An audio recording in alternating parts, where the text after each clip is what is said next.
morning to all the distinguished guests, industry stalwarts, chief speakers, and all the participants who are joining us today in this Energy Startup Summit 2021. इस energy startup summit 2021 में हमारे साथ जुड़ने वाले सारे सहभागी अतिथिगण इन सबका हम स्वागत करते हैं। आए मिनट हमारे साथ इस समिट में अभी भी हजारों लोग जुड़ रहे हैं, इसीलिए हम और कुछ समय के लिए आपसे अनुमति चाहेंगे। It is a humble request to all that please stay tuned because this summit is being live telecasted to different platforms. There are thousands of people who are joining us in this summit with every coming moment. We would like to take just few more minutes before we start this event. So it is a humble request for you all to stay tuned with us. Thank you very much.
2021 is a new year.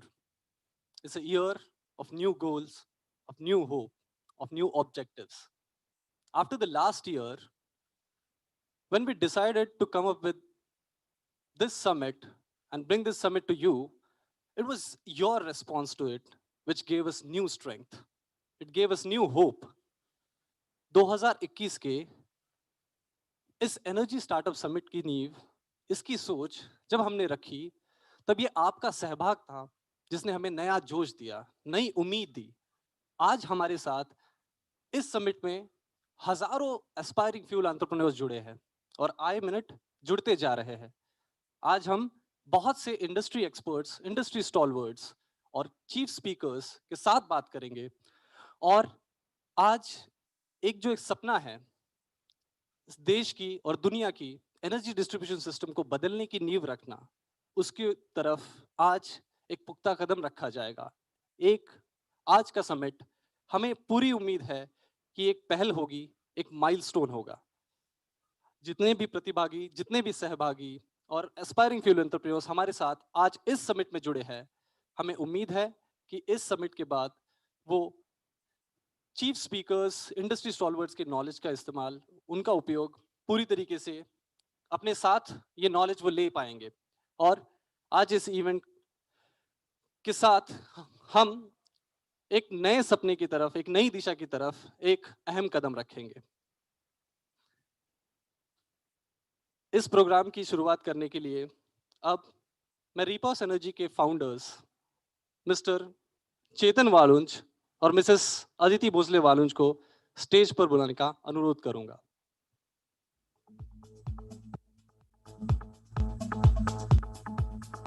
Mic check. Hello hello.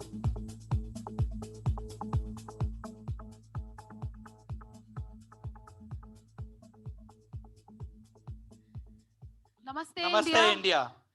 So yes, thank you all the people who've attended, who are there online. I want to thank you all the startups, all the petrol pump owners, all our partners, all the extra people who've joined.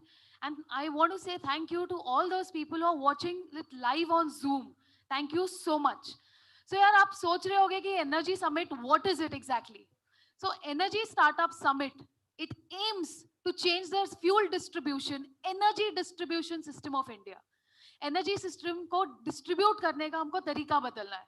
सो करना क्या है इसके लिए? Very simple. What we are talking about is energy startups. So what will these energy startups do? They are going to deliver energy at doorstep through technology. कोई भी kind of energy doorstep पे deliver करना है। This work will be done by energy startups. Trust me, ये India को बदल देगा। So now you must be wondering कि ठीक है, फिर ये क्यों है, क्या है, हम दोनों कौन है? We are one of the energy startups that we are talking. We are just like you guys who are aspiring to become an energy startup. So now 4 years ago, me and Chetan, we both decided यार India को बदलते हैं. Let's change India. So while doing this, we understood, being a petrol pump owner, we said यार let's deliver diesel at doorstep. Now you must be thinking, why do you need to deliver diesel at doorstep? So when we understood, okay, that lot of diesel, 70% of diesel which is consumed in India is consumed for B2B. And the way they procure it, there are a lot of inefficiencies to the business owners. Loss of diesel, time, money, and most important reason why we all are here, there is diesel burnt just to get diesel, which is creating carbon emissions. So we both decided, chalo yaar, diesel ko doorstep deliver karte hain.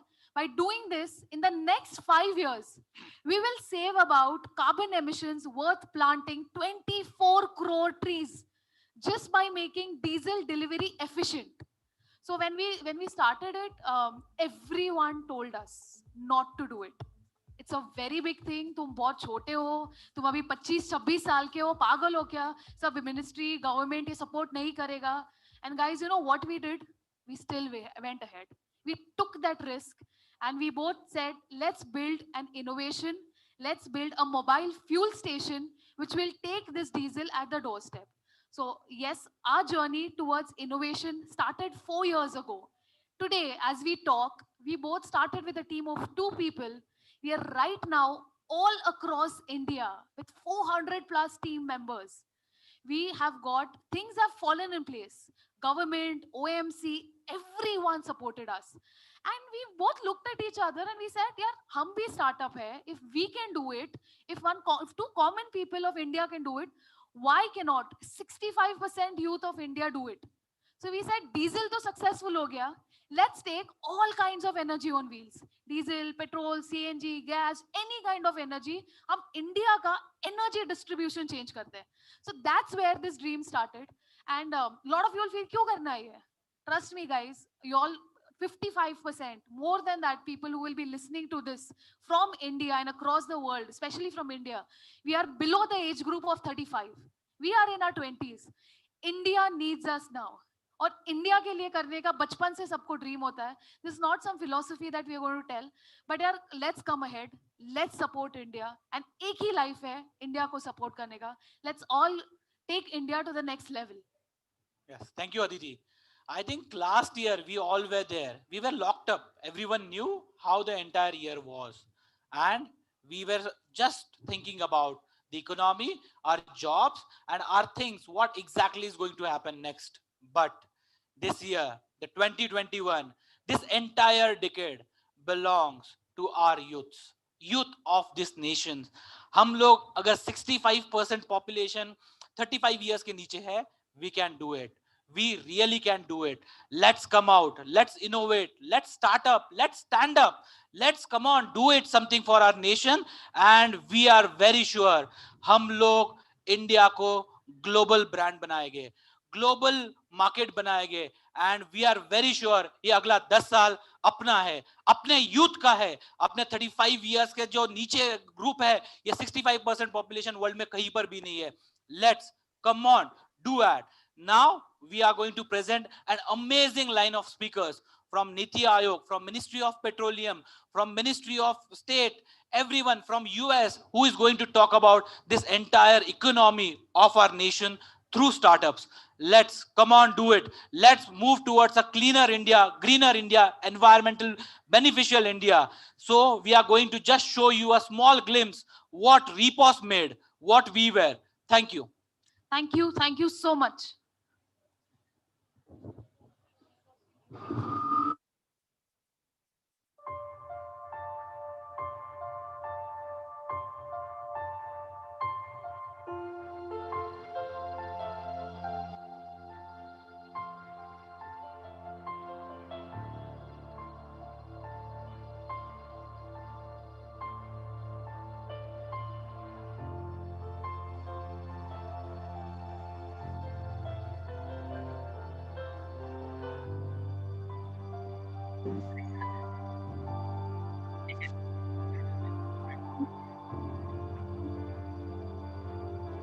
Full support. Full support.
Thank you so much. So this is just a small initiation of the dream.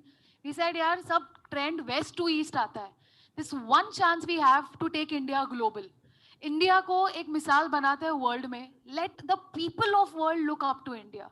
So now when we move ahead, we have one entity which has been a backbone to us, which has been there from day one since we have laid the foundation. So I would like to introduce, or I would like to now welcome the Tata Motors most esteemed delegates. Everyone knows Tata Motors, no introduction is needed. So yes, I hand over to the Tata Motors delegate. I welcome you to the summit and take it from here. Thank you. So thank you very much, team. Firstly, for everybody on the call, I'm wishing a very happy new year to you and your family members. A very happy and a new prosperous new year. The second thing, I would like to congratulate Chetan and Aditi for bringing up a sterling show of communicating what a startup culture looks like and how one can be a startup entrepreneur. I think it's the first of its kind in the world that such a young team led by Aditi and Chetan, that they were able to think about bringing a retail-based selling, a manufacturing, and a customer onto one data platform. I think it's the first of its kind, and I think they've set a new benchmark for this. So my congratulations and appreciation to the entire Repos team. Well done. The demand for, you all know, the demand for diesel has been increasing day by day, and as per the state statistics from Petroleum and Planning Analysis Cell, it is predicted to go up from 27 crore liters to almost 44 crore liters. So it's going to be a huge change in the way fuel is going to get transported. As you would have all seen in Western countries, and probably some of you would have already been there, that fuel gets distributed from everywhere. You can go to a DMart and buy your fuel 5-liter can. Government of India, as I understand, would want to move liquid fuels out so that enough infrastructure is made available for the liquefied natural gas and CNG. I think Repos really stood well in communicating the government initiatives. Well done again, Team Repos. Now, before I get into my discussions on what Tata Motors can offer, you all must remember that startup culture is a workplace environment which involves creative problem solving. Since all of you are there, and I believe that you all possess very great creative problem solving skill, you must be very open to communication, and then you need to be a very flat hierarchy. Here again, I don't think you need to look around anyway. Just look around and see that you have young team led by Chetan, Aditi. They have maintained their hierarchy flat. They've been very open in communication. I'm not just talking of Tata Motors. They have been communicating to all the OEMs. They're very creative in the problem solving. Today, if if they have built a brand that fuel, I'm not even talking of Tata Motors, I'm just saying if there is a concept of fuel can be moved on wheels to bulk customer, it's been done by Repos. I think very well done. Also, Jitan mentioned about being customer driven. I think one of the key elements for all of you to succeed is that you need to be customer driven. Two, you need to be data driven. These are going to be the big game changers. So I get on to my communication on what this summit is all about. Actually, we are a part of this energy summit. We believe that this will contribute a great deal to the economy. I think it's rightly said so by Aditi in her speech about the way we can reduce the carbon footprint. And our association with Repos has been for the past few years. See, the idea of association with Repos has been to give a right product to the right customers. Right in sense, it gives the best of cost of ownership. It gives a lot of safety. See, look, these are liquid fuel. So safety for the customer, safety for the people on the field, and also a high amount of reliability. We are happy to be, present at one of the greatest innovations in petroleum industry. I think this is one of the greatest ever come across. And we've seen that where companies foster innovations, I'm referring to Repos again, have, I think, tend to grow faster and also have set a global benchmark.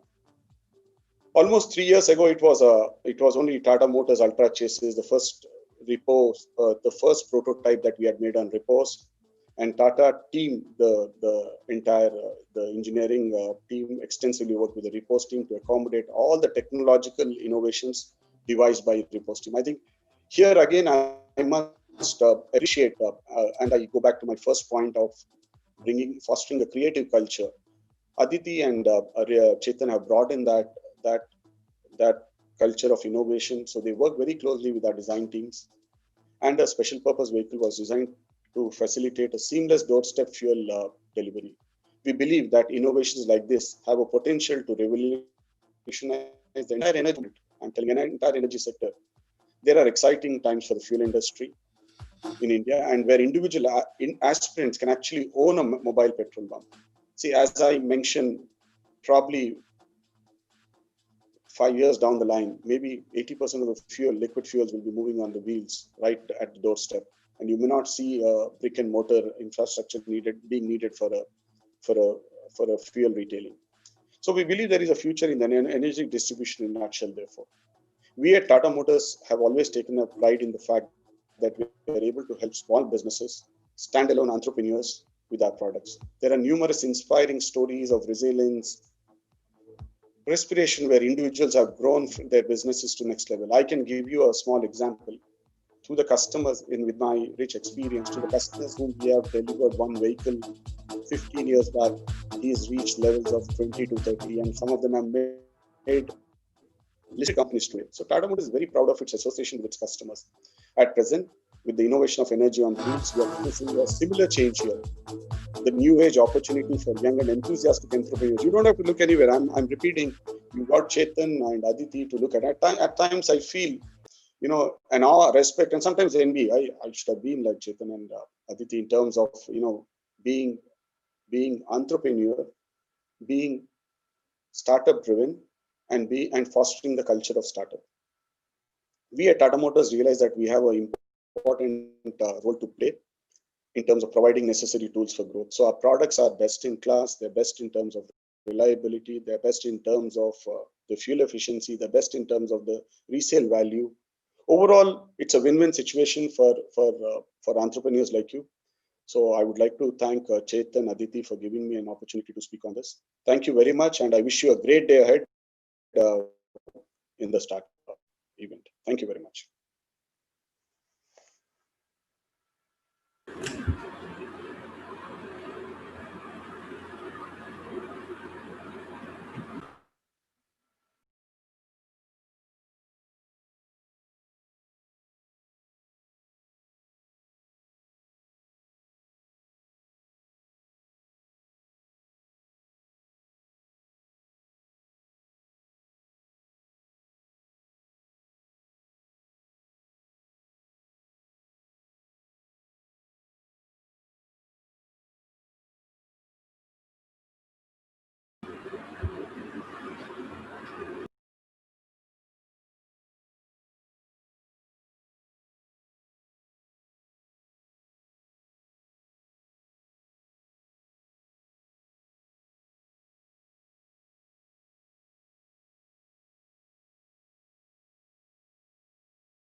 Done.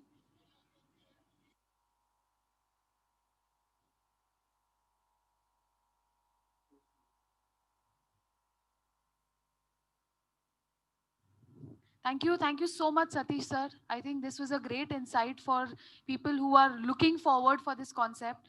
We have some beautiful thing that's lined up. Since this entire energy summit is dedicated to India, we have a theme of 10 minutes. These amazing performers have put up a dance. You will be blown away with the performance, which covers the entire country. Let's dedicate and start it with a very high energy. Grab your tea, coffee, whatever you want. Just sit and enjoy this performance. Over to you.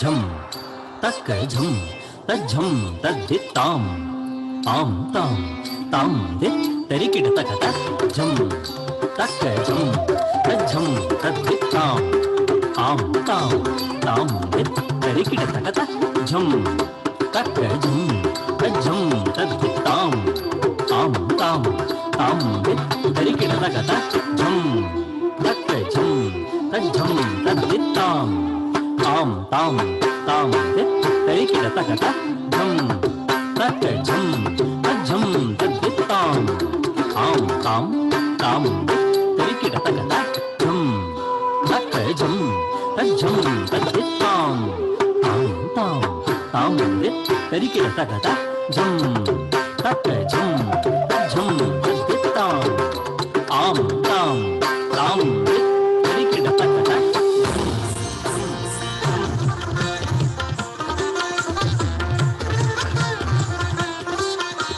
Nadirgani, tadaredim, tadaredim, nadirgani, tadaredim, tadaredim, nadirgani, tadaredim, tadaredim, nadirgani, tadaredim, tadaredim, nadirgani, tadaredim, tirigiddu tadaredim, tirigiddu, tirigiddu, tirigiddu, tadaredim, nadirgani, tadaredim. Dani, oh dani, dani, di, tadaredim, oh dani, oh dani, dani, di.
शक्ति मारी ईश्वरी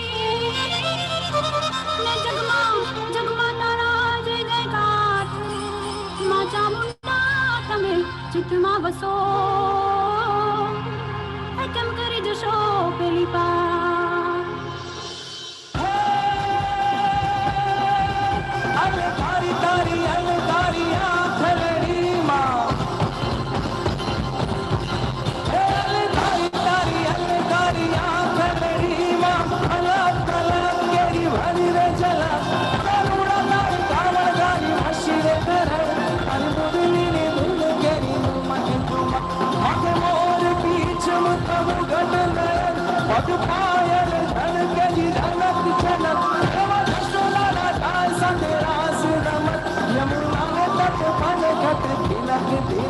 यमुना ने तट पल घट तिलक तिलक यमुना ने तट पल घट तिलक तिलक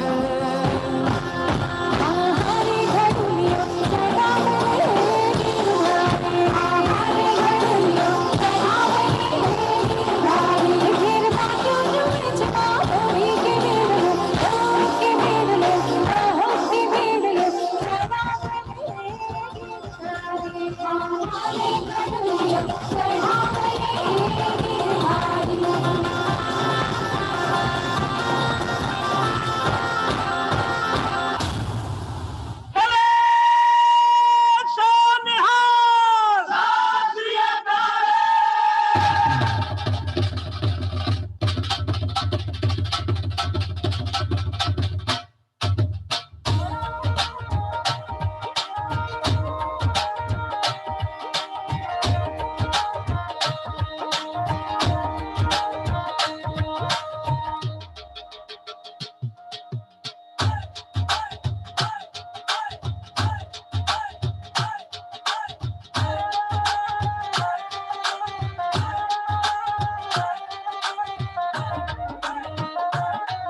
इंद्रजिमी जंब पर वादवसु अंब पर रावण स अंब पर रघुकुल राज है।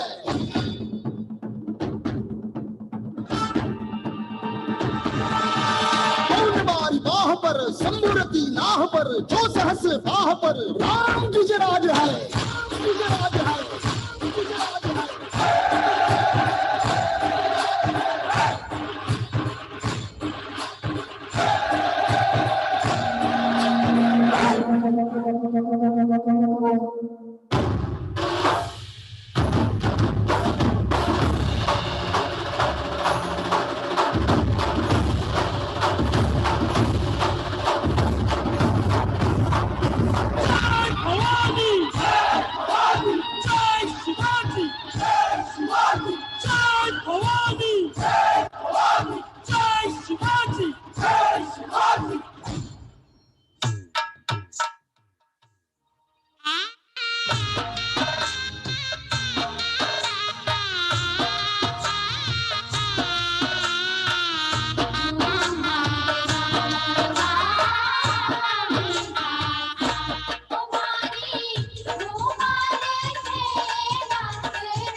Hello.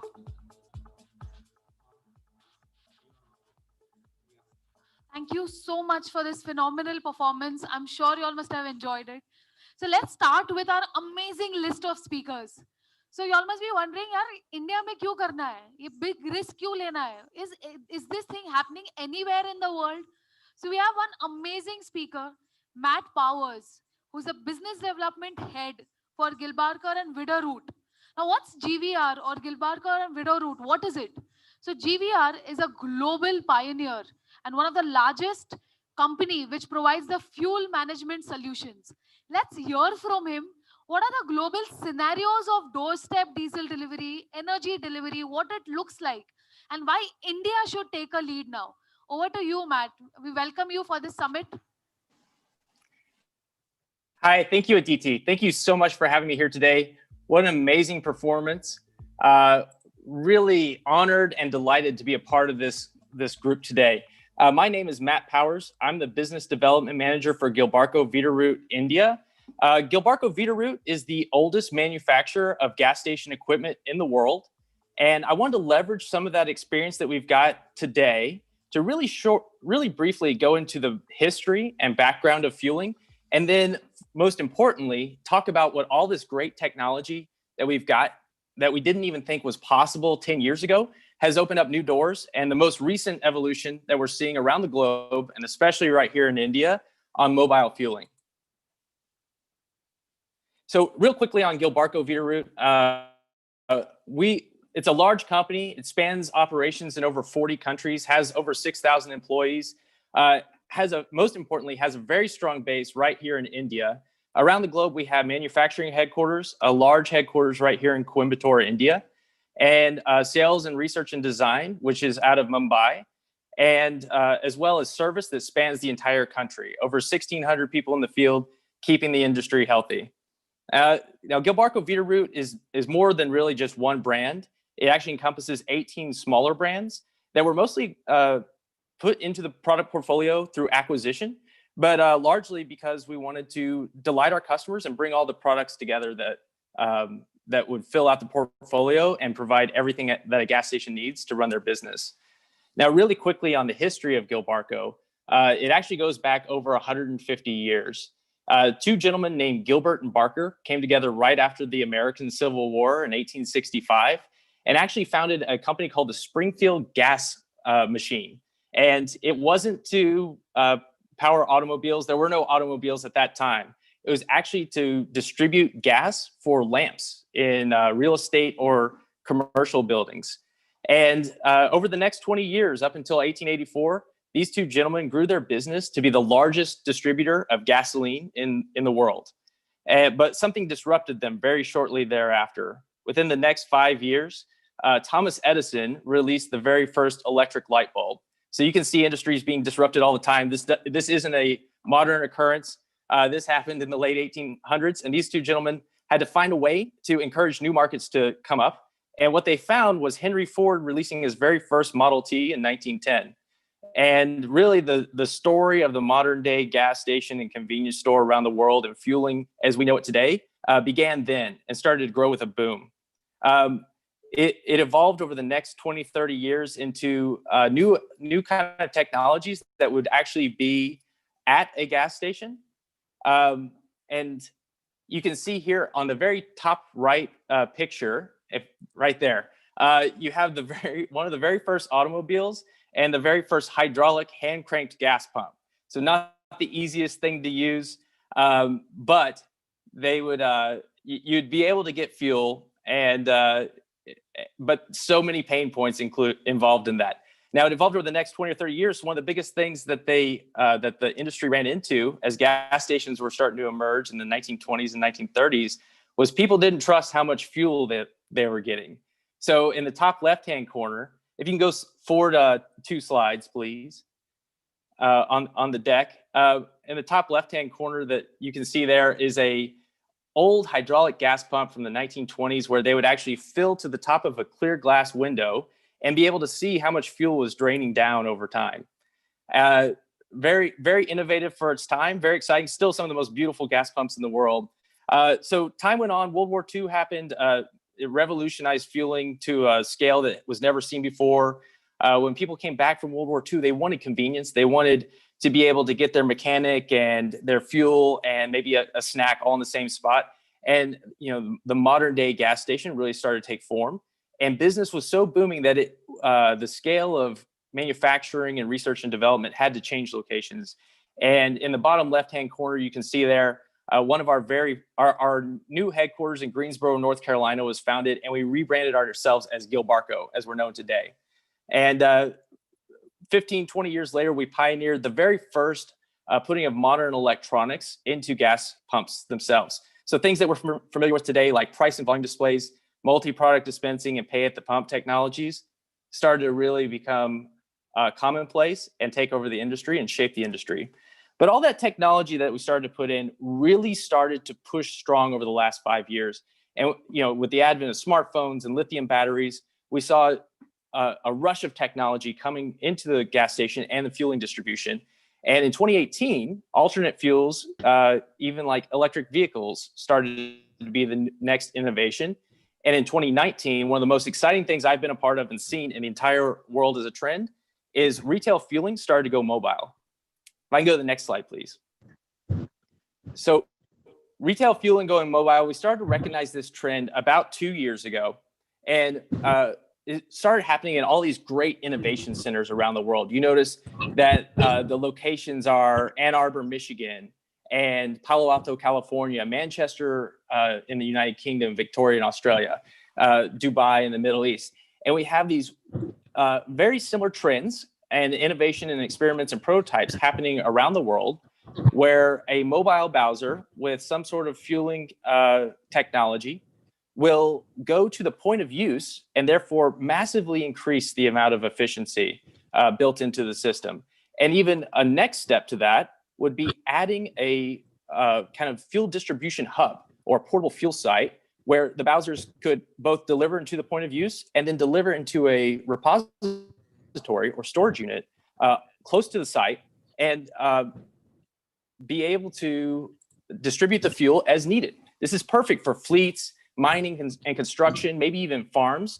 And we're starting to see this all around the world. But really largely, we're not seeing it to the degree and organization and scope that we're seeing here in India, which is really exciting. But everyone's getting together, leveraging this technology to increase efficiency, which is lowering the global carbon footprint, and also delighting customers, solving problems with modern technology that we never thought were possible before.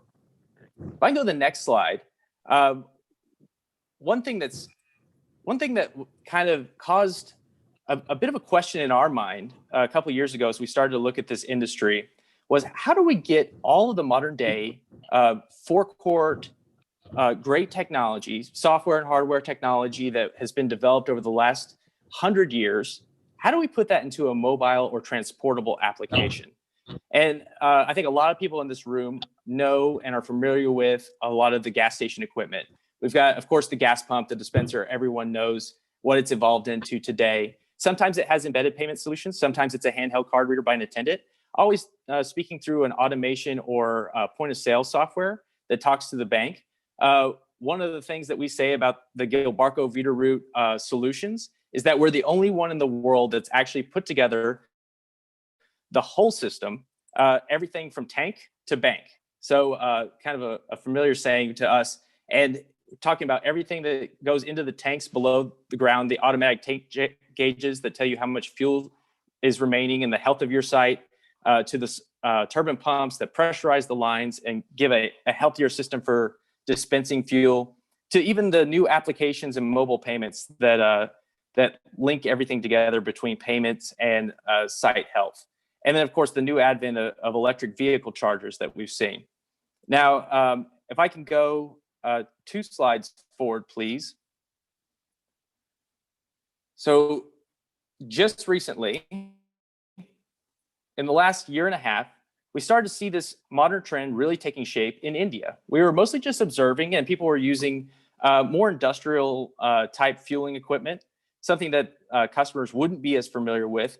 But right here in India, in working with our great partners like Repos Energy, we saw a need to put that familiar gas station equipment into a mobile app platform.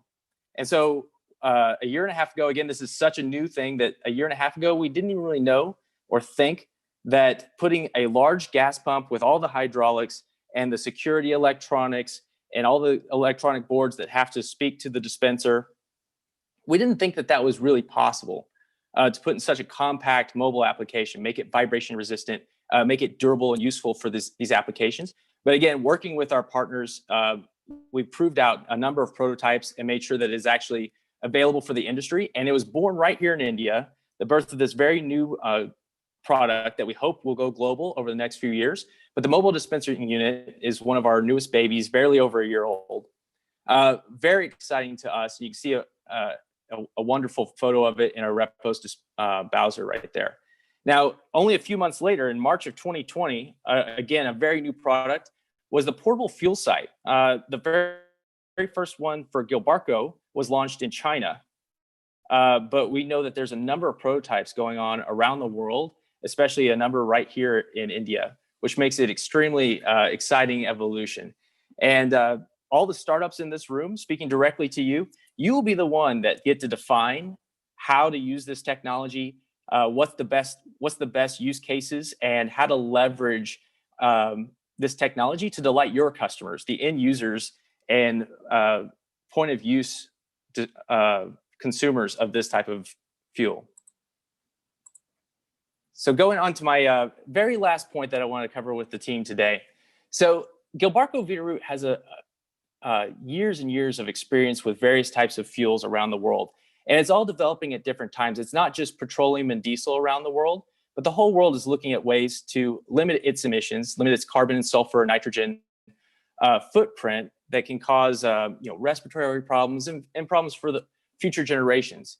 So this, like I said, it's not just diesel and petroleum. All across the world, people are experimenting with lower carbon emission fuels like petroleum with ethanol or biodiesels. And then, of course, there's the natural gases that produce fewer carbons emissions when they're burned, like propane and CNG. And then there's the newest fuels like electricity and hydrogen that, depending on how they're made, can significantly decrease the amount of emissions that we're releasing into the environment. Something that India is very familiar with just over the past 7 months as India moved to Bharat Stage 6 is diesel exhaust fluid or AdBlue. This is a vapor that goes into the chamber post-combustion so that it can combine with the normal high amounts of sulfur and nitrogen, and it combines with this ammonia type chemical to make just water and simple carbons that don't go into the atmosphere. So my challenge to everyone here today is we want to change, we want to be a part of something big. We want to be a part of a new industry that is not just making money, which is important, but also changing the world for a better in the future. And this is a compounded way to do it. You've got the efficiency of delivering fuel to its point of use, which is an amazing way to lower the amount of emissions in the world. But then taking newer fuels that are even lighter in emissions and carbons and other types of things that are harmful to the environment, and putting those on a mobile application would double the amount of carbon reduction in the ecosystem. So my challenge to you is keep your ears open, listen to those end use cases, and start to experiment, start to talk to industry leaders like Repos and Tata, start to bring Gilbarco Veeder-Root and our field sales team into the conversation. We want to work with you. We want to start being a part of this great future, and really excited to be a part of it today. Repos and Tata, thank you so much for having me here today. Everyone, thank you for listening to me, and I'm looking forward to the rest of the week. All right, thanks, Aditi.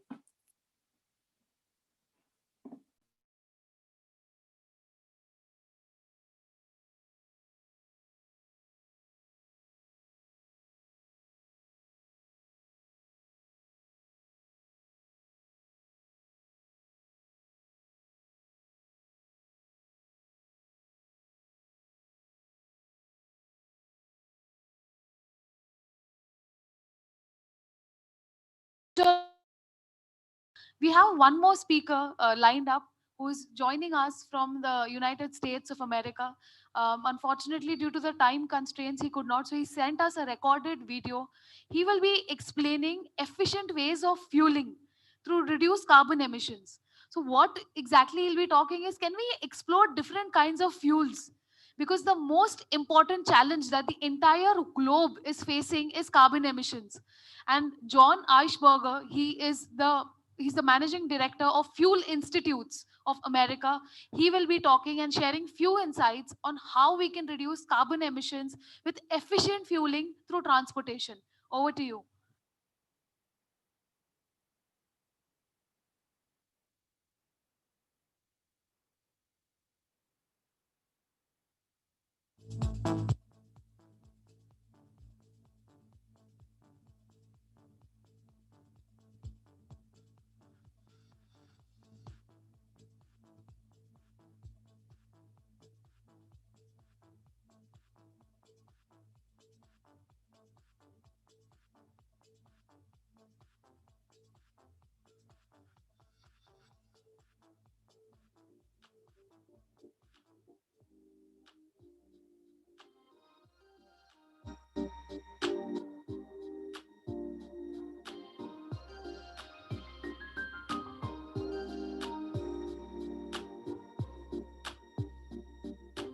Hi, my name is John Eichberg with the Fuels Institute, and I want to thank you for including me in this India Energy Forum.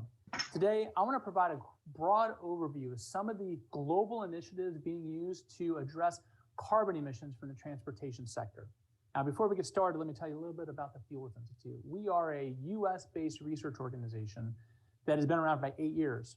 Our organization brings together a broad diversity of stakeholders in the transportation sector to identify the issues that are most prominent to the industry and to provide unbiased, objective analysis of those issues.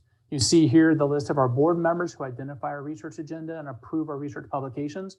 I want to make a quick disclaimer though. Everything I say today is on behalf of the Fuels Institute and myself. I do not speak on behalf of any of our members, and all these comments need to be taken into consideration. Now, at the end of last year, we published a report called The Impact of Transportation-Related Environmental Initiatives. This was a comprehensive, objective, comparative analysis of different transportation emissions programs based on their effectiveness and costs. I'm going to be using a lot of that to provide this overview for you today. We started off looking at 37 different general movements or initiatives that are focused on the transportation sector, and you can see them listed here. And from that initial assessment, we decided to drill down deeply into 14 specific initiatives to better understand their relative cost and their overall effectiveness in reducing emissions from transportation. We're going to look at the ones that are most focused on carbon mitigation strategies today.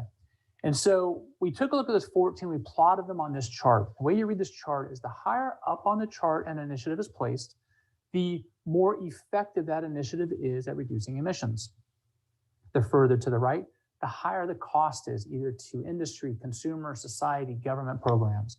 The larger the circle, the more regionally impactful it is. Now, again, this was US-centric for the most part. So the smaller the circle, the more localized it is. The larger the circle, the more national in scope.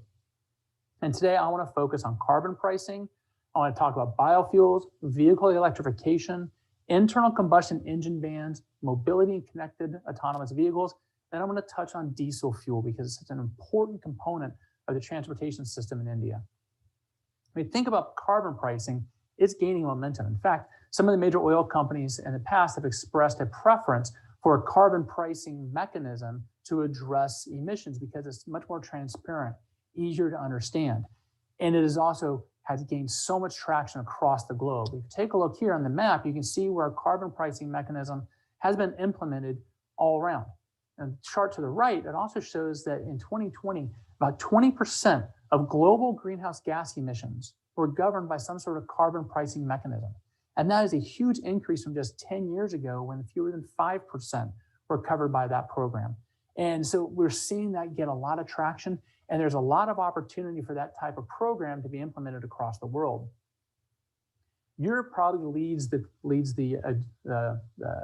the charge in this issue with most history. They started doing carbon pricing back in 1990. I think Poland was the first one to do it. And the pricing they're implementing ranges dramatically. You have 8 cents per ton of carbon emissions in Poland, all the way to $132 per ton carbon emission in Sweden. Across the continent, the average is about $40 per ton. And when we took a look at that, we said, if we were to pose a $40 per metric ton fee in the United States, that would translate to about 40 cents per gallon increased cost. So there is a cost here. And the way the carbon pricing schemes are designed is create a cost incentive to get industry and consumers to reduce their consumption and reduce their emissions by providing that type of incentive and that penalty for not reducing emissions. So carbon pricing is definitely something to keep your eye on as the world moves forward to reduce carbon emissions from the transportation sector. The other one that I think is really relevant to the Indian market is biofuels. There's a big push to go to electrified vehicles and change the entire transportation sector, but there are certain markets, I think India is one of them, that is not going to be able to do that quickly. And so they're going to be relying on liquid fuels for quite some time. Biofuels have the ability to reduce the carbon intensity of those fuels. For our study, we looked at some domestic programs, but we also looked at the overall carbon intensity of the fuels available. And this chart shows you that if you start off at 99, a carbon intensity rating of 99, that's California grade gasoline. And if you're not familiar with California, California has some of the most stringent gasoline and fuel requirements in the United States. So it's a very clean gasoline. Carbon intensity 99. If you go down the path here to starch ethanol, which is a corn-based ethanol product, which is blended into gasoline, you're looking at possibly by 2040, cutting that carbon intensity by 50%. But given the reliance on diesel fuel in India, you look at the renewable diesel category, and that includes biodiesel and biomass-based renewable diesel. That carbon intensity is less than 1/3 of California carb gasoline. There's an opportunity there for India to reduce the carbon intensity of the fuel by incorporating more biofuels, more renewable diesel into your fuel pool and helping move the needle forward towards progress on a cleaner emissions profile. Electrification, again, as I said, may not be in the near-term objectives for India, but it is gaining traction everywhere. It seems there is a huge component of advocates and regulators who have identified electric vehicles are the solution. Personally, I think they're part of a solution, but I don't think they're all the solution. There's also been a lot of debate about, are they really cleaner? And I think that really depends on your electricity generation system. What we found looking at life cycle greenhouse gas emissions for passenger cars compared to internal combustion engines in the United States, at least, battery electric vehicles do have a slight advantage in overall carbon emissions and overall GHG emissions compared to internal combustion engines. And as the grid gets cleaner, gets more renewable, that's going to improve. I'm not as familiar with the electricity generation grid in India, but my assumption is it's probably not as clean as what's in the United States, just from a reliance on distillate energy sources. But there's an opportunity there as that grid gets cleaner, maybe electric vehicles become part of the equation. But the other thing we have to think about is they're not necessarily attainable for all consumers. Again, looking at the US market, in 2020, we had about 20 battery electric vehicles available for sale. The challenge is, even if you exclude the $100,000 vehicles, their average price for purchase was $53,000. Typically, the average new vehicle is in the $30,000 range. So they're much higher price as of now.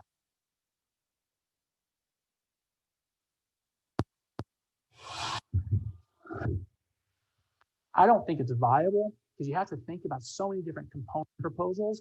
Even last year said by 2040, no more internal combustion engines. Quebec one-upped them and did 2035 new internal combustion engines. And then I like to point out the United Kingdom, where their original proposal was to ban internal combustion engine sales by 2040. In February of last year, Prime Minister Johnson said, no, we're going to do it in 2035. Well, after California and Quebec took their actions, the UK came and said, no, we're going to do it in 2030. So there seems to be a little bit of a one-upsmanship in terms of headline grabbing for the internal combustion engine ban proposals. Even the United States Congress has legislation to ban internal combustion engine sales by 2035. And a lot can be talked into the hype there. Say it's just a hype, it's a public relations grab. But when you look at the chart on the table, on the slide here, 47% of the global vehicle market has implemented, announced, or is contemplating a ban on internal combustion engine sales in the next 20 to 25 years. That is a huge volume of the global market. And Japan is not included in there, but they're thinking about doing it in the mid-2030s as well. I will note that India is part of that circle there. So there is already the seeds placed to get out of internal combustion engines. I don't think it's viable because you have to think about so many different components that go into that type of policy, and think about how the equity of everybody being able to access transportation, how that plays out. But it's something to definitely keep your eye on. Mobility, on the other hand, a lot of people look at shared mobility, connected autonomous vehicles as a solution, as an opportunity to really reduce emissions. We have listed here as extremely high cost with very low effectiveness in our comparative analysis. And I think it's probably even less effective and higher cost than we're presenting here. This is one of the evaluations that we don't know if we start getting into connected autonomous vehicles, will we increase our vehicle miles traveled or reduce our vehicle miles traveled? There's an argument that our tolerance for being in our cars longer because we can work and be productive while we're traveling from point A to point B, that may actually increase total vehicle miles traveled. And unless we are transitioning to a cleaner powertrain and a cleaner vehicle, we're not doing anything to benefit emissions. And in fact, a couple of years ago, the US Department of Energy took a look at this, said, what is the energy consumption impact of connected autonomous vehicles and mobility? And they said, well, it really depends on what our travel patterns do, what our powertrains, how they evolve. And it could be, in a best case scenario, we could reduce energy consumption by 60% compared to the baseline. However, we could actually increase energy consumption by 200% if we just take advantage of the new technology and travel more. And prior to this report came out, Navigant Energy had released a report that found the same thing, that the use of autonomous and connected vehicles in an internal combustion engine market could just increase vehicle miles traveled, increase fuel demand, and do nothing to benefit emissions. So there's a lot of uncertainty in the whole mobility connected autonomous vehicle space that we got to really figure out before we start putting a lot of reliance on that for solving some of our situations in the emissions program for transportation. And finally, I want to end up with diesel, because I learned about 90-95% of your transportation is provided by diesel fuel. And in the United States, I'll just use an example, we're running into some issues. We reduced the sulfur in our diesel fuel about 15 years ago to allow aftermarket treatment. I understand diesel exhaust fluid is now being implemented in India. But we didn't do much else for our fuel. Yet at the same time, we put significant pressure on the engine manufacturer to make cleaner burning, higher efficient engines. And one of the ways they did that is they implemented these common rail, high pressure direct injection systems. And that changed the way fuel is introduced to the engine from putting it into the piston chamber at 5,000 pounds per square inch to 40,000 or more. We also, these engines became much more specifically designed. They don't have the tolerance for a lot of particulates and contaminants in the diesel fuel. And when they encounter contaminants, they actually do shut down. The fuel injectors, the fuel filters, they all clog, they foul. We're starting to see a lot of increase in engine failures or engine part failures due to incompatibility with the fuel. And you see here by 2016, 80% of all heavy duty and medium duty vehicles equipped with diesel engines had these injector systems. So what we're dealing with in the United States is how do we improve fuel quality and engine design as a system? How do we help diesel fuel and engine design, engine performance work to the most efficient standards possible? And I would encourage you, because of the reliance on diesel fuel in India, to really focus on how do we make sure that the diesel fuel being produced at the refineries, being transmitted throughout the system, is kept as clean and as high quality as possible. Because the higher the quality fuel, the higher performance, the better emissions profile of the engines will be. And the diesel engine manufacturers across the globe are making much more sophisticated engines that rely on a high quality diesel fuel product. So I really encourage you to think about that. How do you address the fuel quality and distribution logistics to make sure that that fuel is of the best quality possible before it's introduced into an engine? And I think that will result in higher efficiency and lower emissions from the transportation sector as a whole. But again, also think about how do you integrate the biocomponents? How do you reduce the carbon intensity of the fuel to begin with? And with that comes some additional handling requirements. So becoming educated on how you maintain fuel quality, whether it's straight run diesel or it has a biocomponent, from point of production, distribution to introduction to the vehicle. It's very, very important going forward. That was a real quick high-level overview. I know you're going to have a lot of speakers coming on behind me, diving more deep into some of these categories. I want to point you to our website for this research, so you can dive a lot deeper. I gave you about 15 slides today from this research project. The paper itself is about 40 to 50 pages, but online, you look at the comprehensive analysis slides link there. There are 170 slides diving deep into each of those 37 categories that we initially screened, as well as the 14 we looked at so closely. So I encourage you to take a look at that. If you have any questions, please reach out to me. Again, thank you so much for the invitation. I hope I provided a good overview of some of the options available to the transportation sector. And I hope you guys have a wonderful energy forum. And if I can be of any assistance going forward, please don't hesitate to reach out. Thank you guys very much, and I hope to talk to you soon.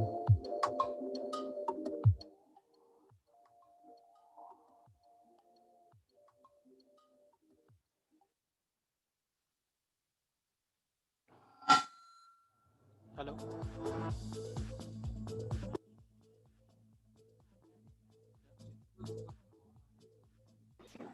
Thank you.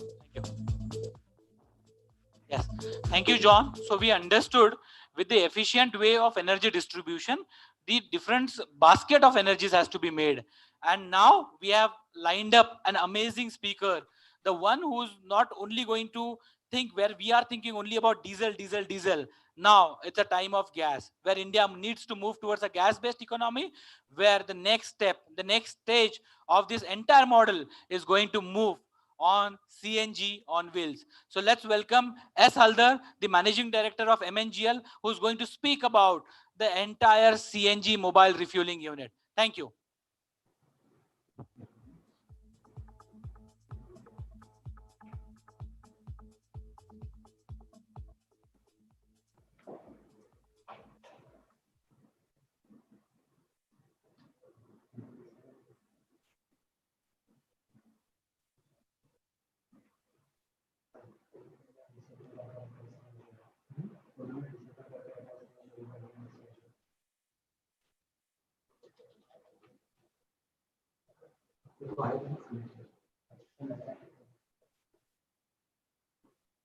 Good afternoon.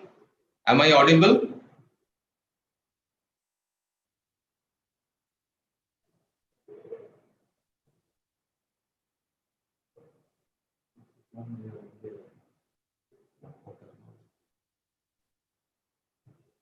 Hello? Yes, sir, you're audible. Okay.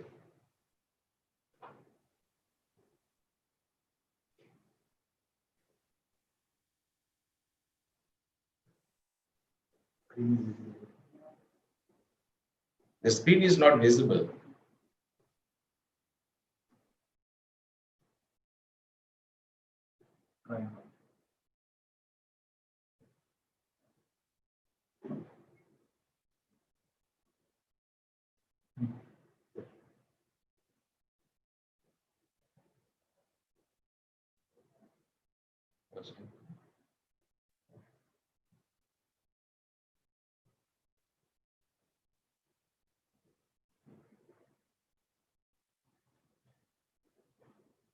Yeah, good afternoon.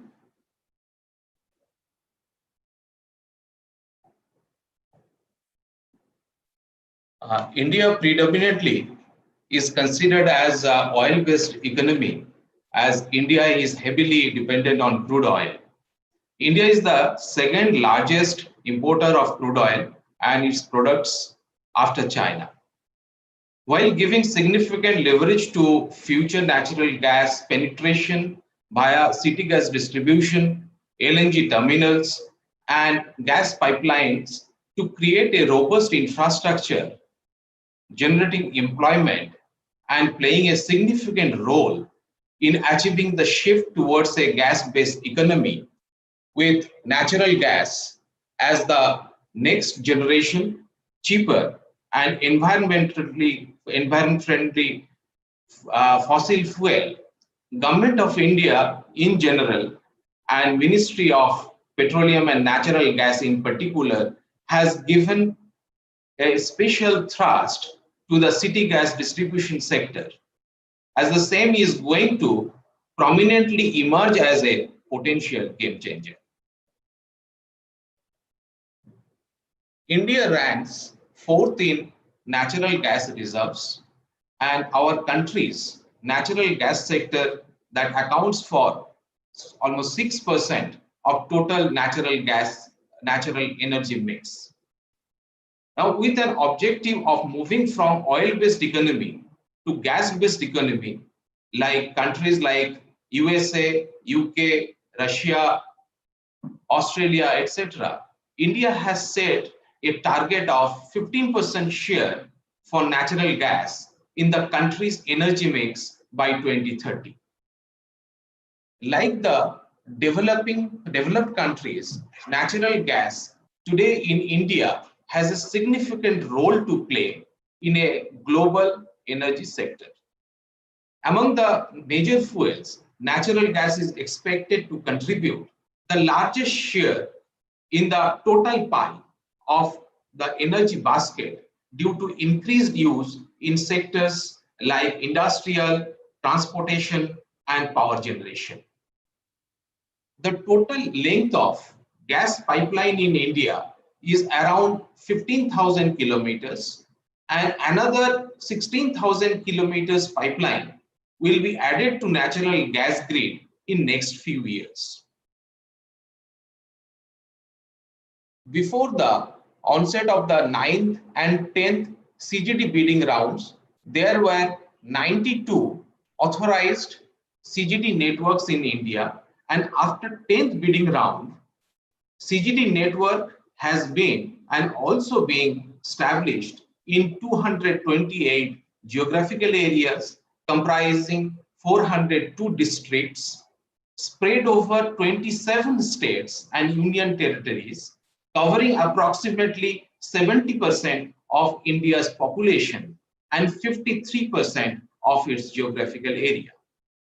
The commitment made by the successful entities, CGD entities, in 9th and 10th bidding round is to connect around 41 million residential units and to install around 8,000 CNG stations over a period of 8 years from the start of the project. Maharashtra Natural Gas Limited, that is MNGL, this is a joint venture of GAIL India Limited and Bharat Petroleum Corporation Limited to Maharatna PSUs under the patronage of Ministry of Petroleum and Natural Gas, and it has been entrusted with the responsibility of developing city gas distribution network, that is CNG to the automobile sector and PNG to domestic households, commercial and industrial sectors in the geographical areas, namely Pune city, Pimpri-Chinchwad and adjoining area of Talegaon, Chakan and Hinjewadi, as well as Nasik, Dhule and Sindhudurg districts in Maharashtra, Ramnagara district in Karnataka and part of Valsad in Gujarat. The main business segments of CGD sector are, first is domestic, that is PNG for cooking purpose, then commercial, that is PNG for hotels, restaurants, malls and hospitals. Third is industrial, that is PNG and alternative fuel to LPG, HSD, LDO or the furnace oil. And also the automobile sector, that is CNG for autos, cars, buses, two-wheelers, etc. MNGL started its commercial operation in 2009 in Pune geographical area and had a notable journey so far. MNGL has achieved 1 million SCMD sales, which is commendable for any CGD company. MNGL was also bestowed with City Gas Distribution Growing Company of the Year 2019 by FIPI Delhi. You know, any CGD company is generally known by the number of CNG stations. MNGL has already crossed a mark of 100 CNG stations and is aiming to touch a mark of 150 by December 21. MNGL has been supplying CNG to more than 3 lakhs households, more than 3 lakhs vehicles, PNG to more than 220 industries and 370 commercial establishments. MNGL is also in the process of installing a LNG station at Nasik due to non-availability of natural gas pipeline network in the vicinity.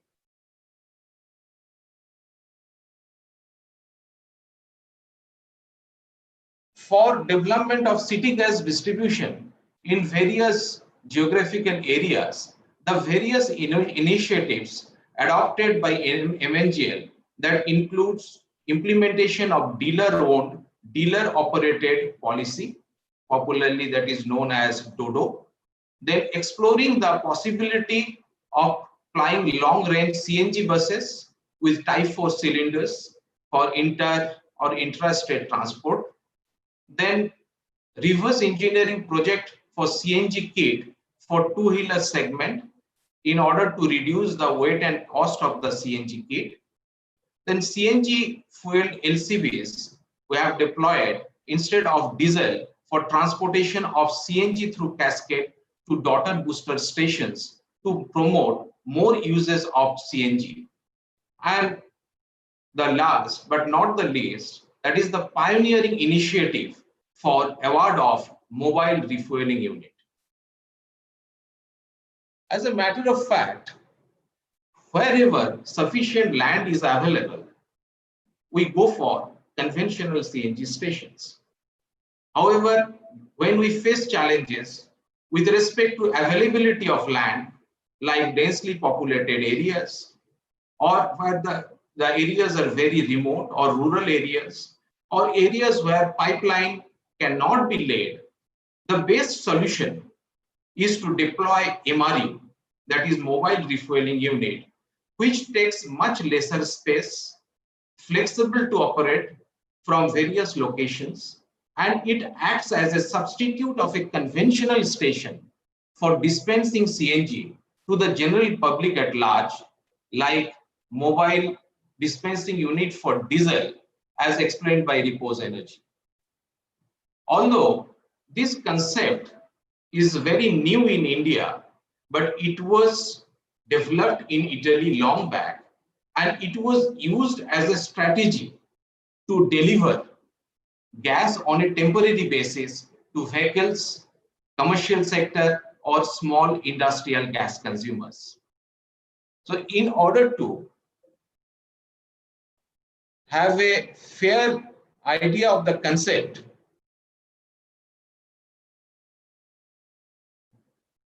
let's look at the animated version of MRU.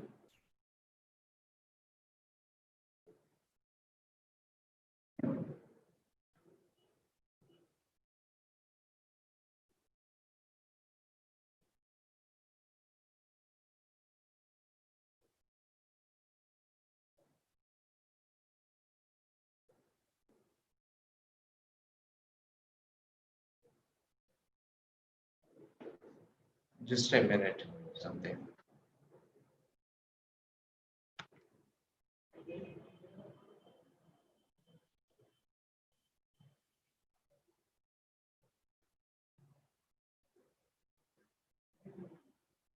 There is some technical problem.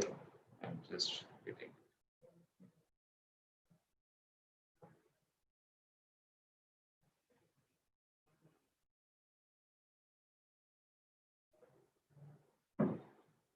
Okay. I'll just tell that this MRU ideally consists of CNG cylinder cascades of minimum, say, 4,500 water liter capacity, then booster compressor as per business requirement, then the provision for dispensing CNG at a minimum 200 bar to the vehicles,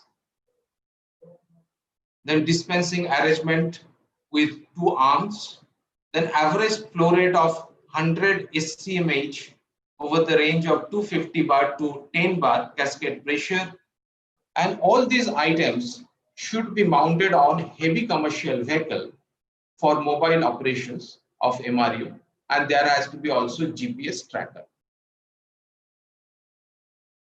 Uh, Government of India has a target to install around 10,000 CNG stations within a few years. Considering that around 2,500 stations have been installed as on date, and on an average, say 1,000 to 1,200 stations will be installed per year. So the gap can be made through MRU and other non-conventional ones. If we look at the growth of doorstep diesel mobile refueling unit by Repos, what we know that three numbers in the first year, 32 numbers in second year, 320 numbers in third year, and 3,000 numbers targeted in the fourth year. That itself encourages all the startups to go for MRE. Incidentally, the estimated cost of AMRU presently is in the range of, say, rupees 1 crore, which will certainly go down over a period of time, similar to doorstep diesel mobile dispensing unit. Thus, we feel that there is a pretty good potential for MRUs in India. Thanks to Tata Motors and Repos Energy for the great initiative of Energy Startup Summit. And thanks to all the startups, thousands of startups we understand are present here. And thank you all present here.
Next, we have Mr. Anand Bang.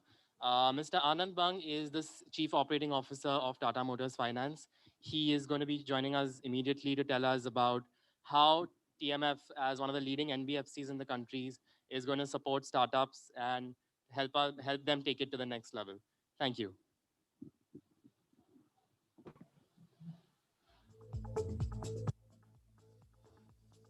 Thank you.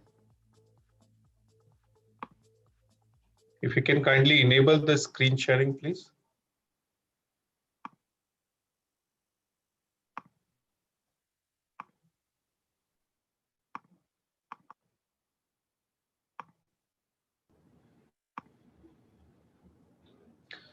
Okay, let me, I think, start by thanking Tata Motors team, the Repos team, to organize this summit. And I wish a very happy, healthy, and safe 2021 to all the fellow panelists and to all the participants. I think the theme of this summit is energy on wheels and our country's journey to become a $5 trillion economy. So we at Tata Motor Finance, I think we believe in this great cause. And our organization's theme is that although we do the money lending, but I think we do nation building through money building. We are a 100% subsidiary of Tata Motors Limited, and we are the largest captive financing organization in the country. Now we work along with the Tata Motors team, the Tata Motors Limited, to create and fulfill demand for Tata Motors commercial vehicles and passenger vehicles. Now, over the past few years, I think we have been seeing that the many of the startups and the startup community, and I think many of the participants who are there on this calls, I think the business models are being challenged, and to make the things easy, whether it is process, whether it is cost, I think startup community is playing a vital role in challenging and innovating and transforming these business models. And I do congratulate Chetan and Aditi, I think, who have been the transformation agent for putting energy on wheels. So I think we are very proud that we are a partner with Repos Energy, and we have done close to 100 vehicles with under this Repos tab. We run a specific and special schemes, and I think the business growth has been phenomenal on the work what the Repos team is doing. Now, I think with this changing business model, and we consider ourselves as a progressive financier, and we have always been a first mover when the entrepreneurs come and when they challenge a particular business model, and I think they come up with the ideas that how the things can be done in a better way, and where on and around there are the backward or forward integration with the vehicle and with providing a mobility solutions. Now, if you see a few of the examples here, uh, I think on the right hand side you see when the state governments and when the our government's objective to provide the subsidized food to the general public and to the I think when Rajasthan government, I think when they came up with these initiatives, I think what you see here is a full-fledged canteen where not only the distribution but the cooking of the food happens on this Tata Ace, which what you see. I think this was done in the Rajasthan government. I think which was then replicated by the Tamil Nadu government also. What you see below, I think waste management. I think the cities, the big cities where the disposal of the waste is a big problem. I think there the composter, or probably where the waste gets processed, and which is a specialized body what we needs to be used. I think we were the first mover, I think, to provide those financing solution.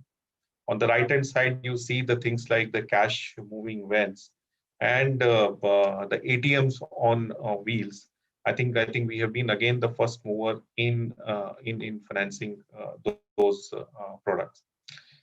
In the crux, I think the point is when it comes, I think you will find many partners who will be ready to do the chassis or the vehicle funding. But when it comes where you need to use a specialized body, whether it is what I think what Repos is doing, or even I think putting this composter, because or putting a secure or a absolutely specialized body where the body can cost as much as 60% to 100% of the chassis value, and you will find the financing partners will be slightly hesitant in, I think, putting or probably provide a finance to those kind of the amounts. I think we have been working with these organizations, and many of these were the ideas, and I think we have helped them, I think, in getting to reach to the execution. Now, over the last 13, 14 years, what we have been doing, and I think at TMF, we have funded close to 1.5 million entrepreneurs. And entrepreneurs in our definition is anybody who is buying a vehicle first time. So whether it can be a driver or somebody who wants to generate his income by applying the vehicle, I think this is the kind of the volume, I think, what we have done, and which truly represent our commitment of the nation building. Now, a bit about our organization, what you see here. I think we are our asset size. We are one of the top NBFCs in the country. The total assets under management is around 40,000 odd crores. And every month, I think we do business of around 1,500 odd crores. Within Tata Motors ecosystem, we maintain a 30% market share, which basically means that if Tata Motors sells 100 vehicles, I think 30 of those vehicles are financed by Tata Motors Finance. We are present across country. We have more than 300 offices.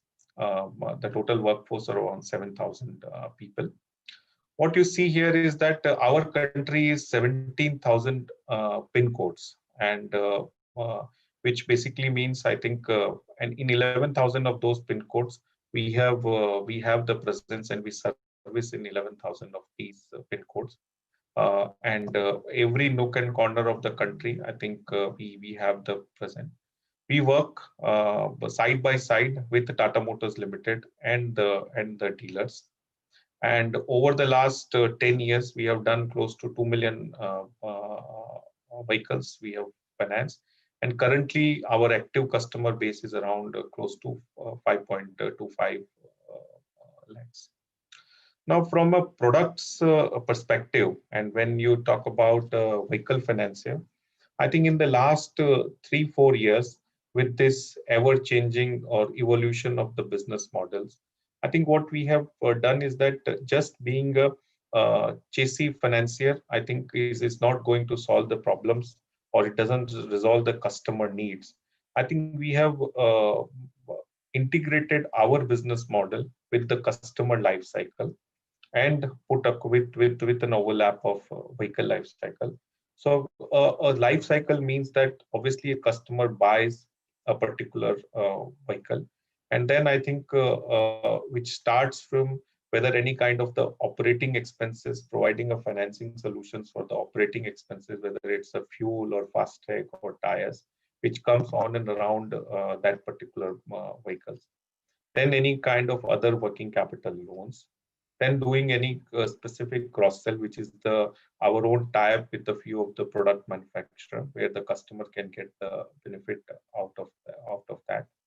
And then I think once the vehicle serves its purpose, and after 3 years or 4 years, if the customer wants to upgrade or wants to buy another Tata vehicle, then providing him a good exchange and the used vehicle price, and then I think financing that used vehicle to a customer. So this is the entire ecosystem and the entire life cycle what we have captured. And I think as and when I think the thing progress, we would continue to deepen this particular life cycle to ensure that I think we are able to provide the value to the end customer. Now, as part of this, when we get into the life cycle, there are quite a lot of partners what we need, which is the example is like I think Repos, which works like an aggregator, which has the demand and the supply gaps. It is the old model. If you go the in the passenger side, it's like Ola and Uber. So we work with the various partners, and many of I think the people who are on the call, which can be the partners, and which basically where we can be a lender, we can be the one who was ready to provide the capital within the product framework what I had mentioned, and I think which serves the purpose for the aggregator, which serves the purpose for the end customer. Now, going ahead, what is that probably I think for the audience? I think I did mention, and I think in today, and I understand that there are quite a lot of panelists in this summit also from the government. I think 90% of our funding is to the MSME sector, and with which basically means, which is the cause what I did mention, which is that we are in the we do have the cause of the nation building through money lending, and the MSMEs, which are the backbone of our country. I think 90% of the 40,000 crore the AUM what we have it is to MSME. And this is a sector where many of the places where government puts a target to the banks to do a 40% of the MSME funding. I think we do it willingly, and we will continue to do so, and with the cause of the nation building. I did mention, I think there are the various type of the customer segments when it comes to the vehicles. Where they are the first time users, they are the retail customer, which are less than 5 vehicles. And then there are the big fleet operators. Now, different customers have the different needs. And I think over the period of the existence of Tata Motor Finance, which now goes back as much as 63 years, we used to, till 2007, we used to operate as a division of Tata Motors Limited, and 2007 it was created as a separate subsidiary. I think we do have a solution, or we do have a proposition, whether it's a first time buyer or whether it's a 2000 fleet customer. Second point is, and for the audience, I think the examples what I gave, I think if we find some ideas which we think that I think which we can help in the execution, we definitely are there standing with the startup community or with the people whom we believe, I think, where we can be a partner for their execution journey. Now we are a company where I think we understand cash flows, and what we look into, what is the current business model, what is going to be the future business model, how the cash flows of the business are going to come, rather than when you look into some of the traditional financiers. I think those are more where the documentary evidences are more important as compared to just the business model or the cash flows. But this is something what we have built over the last 14 years of the new of our existence as a subsidiary of Tata Motors Limited. Third point, I think technology. I think it is the most vital play in the current market dynamics. So technology and analytics, we have done lots and lots of investment in both of these areas, which resonates well with the startup community. So whether it is the example, I think what we have seen on the energy on wheels, or whether it is providing gas on wheels, I think what we heard Mr. Haldar, I think technology is going to play because it gives the control in the hands of the end customer. And analytics is which helps in providing a solution which meets our requirement and which meets the customer's requirements. So any kind of the new gen business forays, I think we put a lot of efforts in putting up the right technology investment and building up the right analytics. Even our credit evaluation is primarily analytics based. So we don't go by just looking at just a CIBIL score or just a typical salaried profile credit evaluation. I think what we use is more of the behavioral scorecards, because this is the kind of the customer segment which is coming in.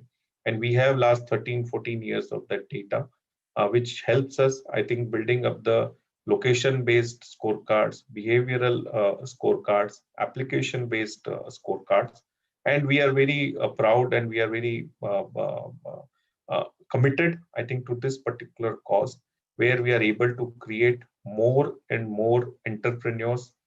We are able to fund more and more micro and small entities to ensure that their dream of buying a Tata vehicle is actually comes to the reality. The last point, I think Tata name means trust. There is no need to mention. I think our being an NBFC, a regulated entity, I think one of the things what customers do appreciate, what our partners do appreciate, that we do conduct our business with absolute transparency, with ethics, and with complete trust. And that is the reason why the customers keep on coming back to us. I think out of our total customers, total first time customers, what we do, 42% of our customers comes back for doing the repeat purchase or doing the repeat value. And I think whether it is ups and downs, we stand with our partners, we stand with our customers, and I think that is what Tata Motor Finance stands for. That is it from my side. I think it's been indeed a pleasure to speak on this forum, to speak to the startup community, and to see all my fellow panelists. I think this is the last line which says that we are here to do the life cycle financing for Tata Mobility product and solution. And we will be happy to listen to more and more ideas where TMF can play a role in helping those ideas for the execution. Thank you. Thanks a lot.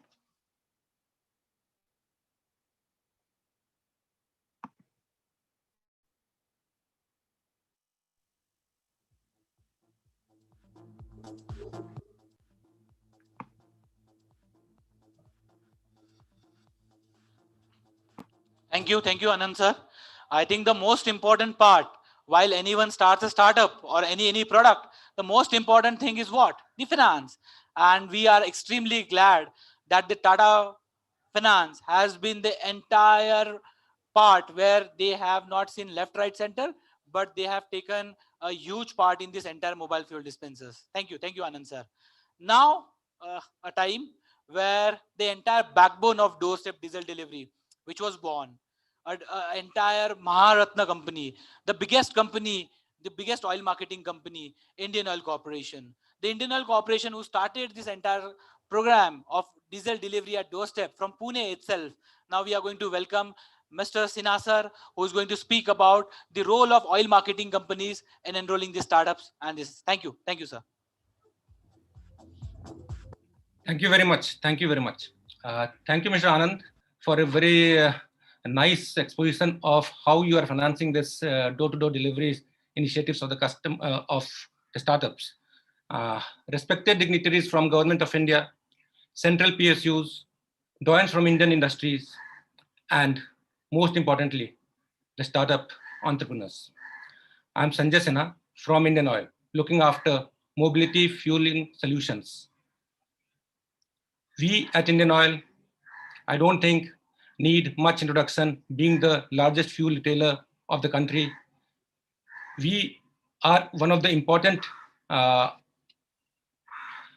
one of the important cogs of economy, wherein the fuel of coming out of Indian Oil, or for that matter OMCs, are vital in running the economy smoothly. If you see, right now Indian economy is in the midst of a turnaround from a COVID contracted pandemic, and we are slowly inching towards normalcy. And since October 2020, we have been seeing the recovery of fuel consumption. Fuel, what I'm primarily referring to is the diesel. While petrol has actually it's more than what we were doing last year. In diesel, we have almost reached the same level that we had seen in the year last year, December 2019. So in December 2020, we have almost crossed that level. Prior to when we were struck by COVID, Indian Oil had been very actively pursuing the Honorable Prime Minister's vision for startups across the country. Under the guidance of Ministry of Petroleum and Natural Gas, in 2016-17, I remember precisely it was 2017 January when we had initiated the Startup India initiative of the Government of India, and we had put in an advertisement. And these startups were invited to present their ideas pertaining to different aspects of the energy sector. We had selected some 15 startups for incubation initially, and we had funded them to the tune of almost 3 crore rupees each, up to 3 crore rupees each, and 15 such startups were initially funded. And when we had received the applications, you all will be very happy and glad to know that we had received some applications for fuel delivery through Bowsers also. while we hadn't taken it up as a POC because we had been working separately with them. So we did not take it for incubation because we very well knew that this is going to be a win-win kind of solution, and lot many people will be coming up. So we did not want to associate with one or another startup at that particular point of time. And basis, you will be also very glad to know that the initial incubation that we had taken for the startups, out of which some of them has already been on the path of commercialization, and we are looking forward to one or more of them becoming a roaring success in the market.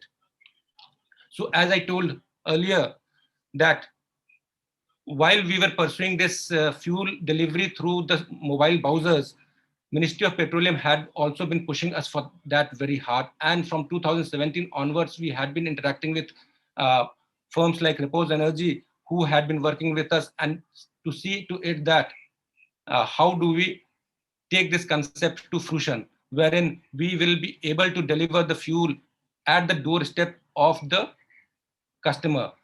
Hitherto, what was happening? While there were lots of stationary equipments and mining equipments across the country who needed fuel, they were to be provided fuel, but unfortunately there was no formalized process through which this could have been done, and the deliveries were being made through barrels. While these things were happening, these were actually very inconvenient, and just to make these activities more formalized and more convenient for the customer, this fuel delivery at doorstep was visualized in 2018, and we had started our journey from there on, and some 50 POCs were carried out across the country. 50 browsers were taken on from different firms, different startups, and 3 oil companies, that is BPC, HPC, and IOC, together worked on that, and we carried out a POC, and it was found to be pretty successful and quite liked by the customers. So, basis whatever experience that we uh, had been uh, in the meanwhile, we had been very closely working with the other stakeholders like PESO, Ministry of Petroleum, the startups, and the fabricators who were supposed to be putting uh, uh, these contraptions on the chassis and provide that doorstep delivery. So we had been having quite a lot of deliberations with amongst ourselves, and then by May 2019, PESO came up with a revolutionary gadget notification wherein the final approval was given through a gadget where the delivery at the doorstep was now formalized. And from there onwards, a series of changes had been made in the uh, policies and regulations that were governing fuel retailing in the country. And that has now prompted a number of startups coming into this particular field and looking forward to making their own startup one of the unicorn. So we are looking forward to that.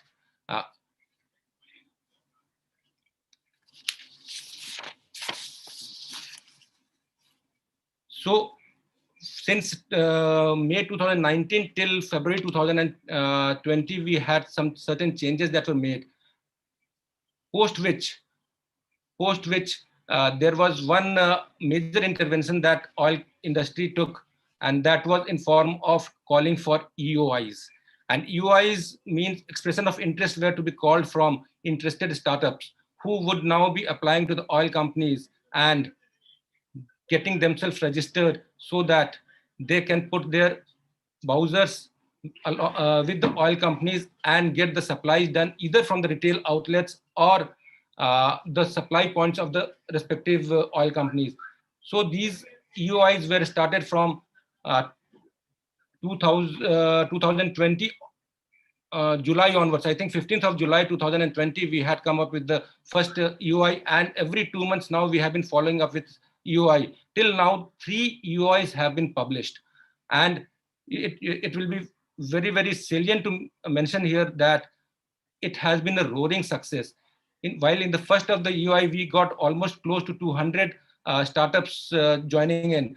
by the 3rd of UI, we had 350 plus such startups coming in with their browsers uh, and showing confidence in this process that government of India has been pushing forward to. And now these browsers are in different stages of uh, fabrication and getting licenses from the licensing authority, that is the PESO. And once that is done, then the browsers will be put in the market, and we will be looking forward to those browsers coming to the market and getting a good amount of volume delivered through their browsers to the customers and providing convenience to the customers.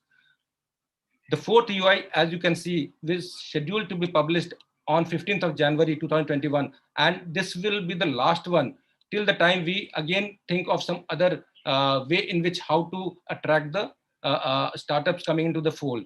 So it is for everyone's information that fourth UI, which is scheduled to be published on 15 January, needs to be utilized by everyone so that they are able to join the bandwagon and put their browsers in the market to serve the customers. We have been working very closely with the startups, and for this we have formed a task force across all our divisional offices and the state offices. That is 70 different touch points have been created for each and every startup, and they can go to the nearest ones and they can get the they can get all the information regarding the startup process, how to register their browsers with Indian Oil, and basically uh, get information from our local field officers on what kind of business is available in that particular market. So we will be providing all kinds of hand holding and guidance to the startups by our own ISS personnel, so that the startups are getting as much information and as much they are eased into their journey in this particular fuel startup phenomena. And now, uh, just to show you the door-to-door delivery infrastructure that we have got 108 terminals depots with which these startups can connect. And this is the largest terminal and depot network in the country. And each and every state is dotted with one of these. And the startups can as well take fuel from these terminals and depots. Startups can as well take fuel from one of the retail outlets. You will be glad to know that we have put the top loading facilities at close to 350 odd retail outlets today, and we wish to go beyond 800 such retail outlets wherein the top loading facilities can be there, and the startups can go and fill in their browsers from there, and then they can go to the different customers and they deliver the fuel. So this is what we have provided to the startups, and basis the tie-up that the startup and the retail outlet can have, we can go for more and more such numbers. So we are here to support the activities of the startups. Today, you will be glad to know while the startups are coming into the picture through this UI mode, while in the interim, we have been working with our retail outlet dealer network as well. You will very well appreciate this fact. We have got around 30,000 retail outlets across the country in Indian Oil, and there is 50,000 plus across the OMCs. 60,000 plus will be there across the OMCs. Each of them actually are an entrepreneur in themselves. They have all started small, and they have reached to the position that they are there right now. And today also, I think many of them are still having their entrepreneurial instinct intact, and they will be surely interested in pursuing their ideas in the market, and they will be going forward with their mobile dispensers. So we are looking forward to a startup coming into the market, and another startup being promoted through a dealer network as well, both coming together, and we have got enough space for everyone in this market to thrive. Let us all work together so that we are able to extract the full potential of this initiative that has been now there in the market. Over and above this, as Mr. Bang was telling, that they have also got some sort of Ola kind of structure, Ola or Swiggy kind of structure. Here, similarly, we are also working on that same thing, wherein we would like to have a technology platform also there. We have just introduced our door-to-door delivery technology, diesel door-to-door delivery technology platform, wherein we would like to aggregate all those startups and our dealer network who are not capable enough to put in their own application in the market. There would not, those who can't put their own mobile application, they can as well join our mobile application, and this mobile application will be basically to connect from customer from end to end. Uh, like the customers can as well choose on their preferred supplier through the application, what kind of deliveries that they would like to make, that they would like to have from the supplier, where at what time that deliveries would be required, if there is any kind of offer that is available on that particular customer and that particular supplier. So that can also be there. Once that selection is made by the customer, then the customer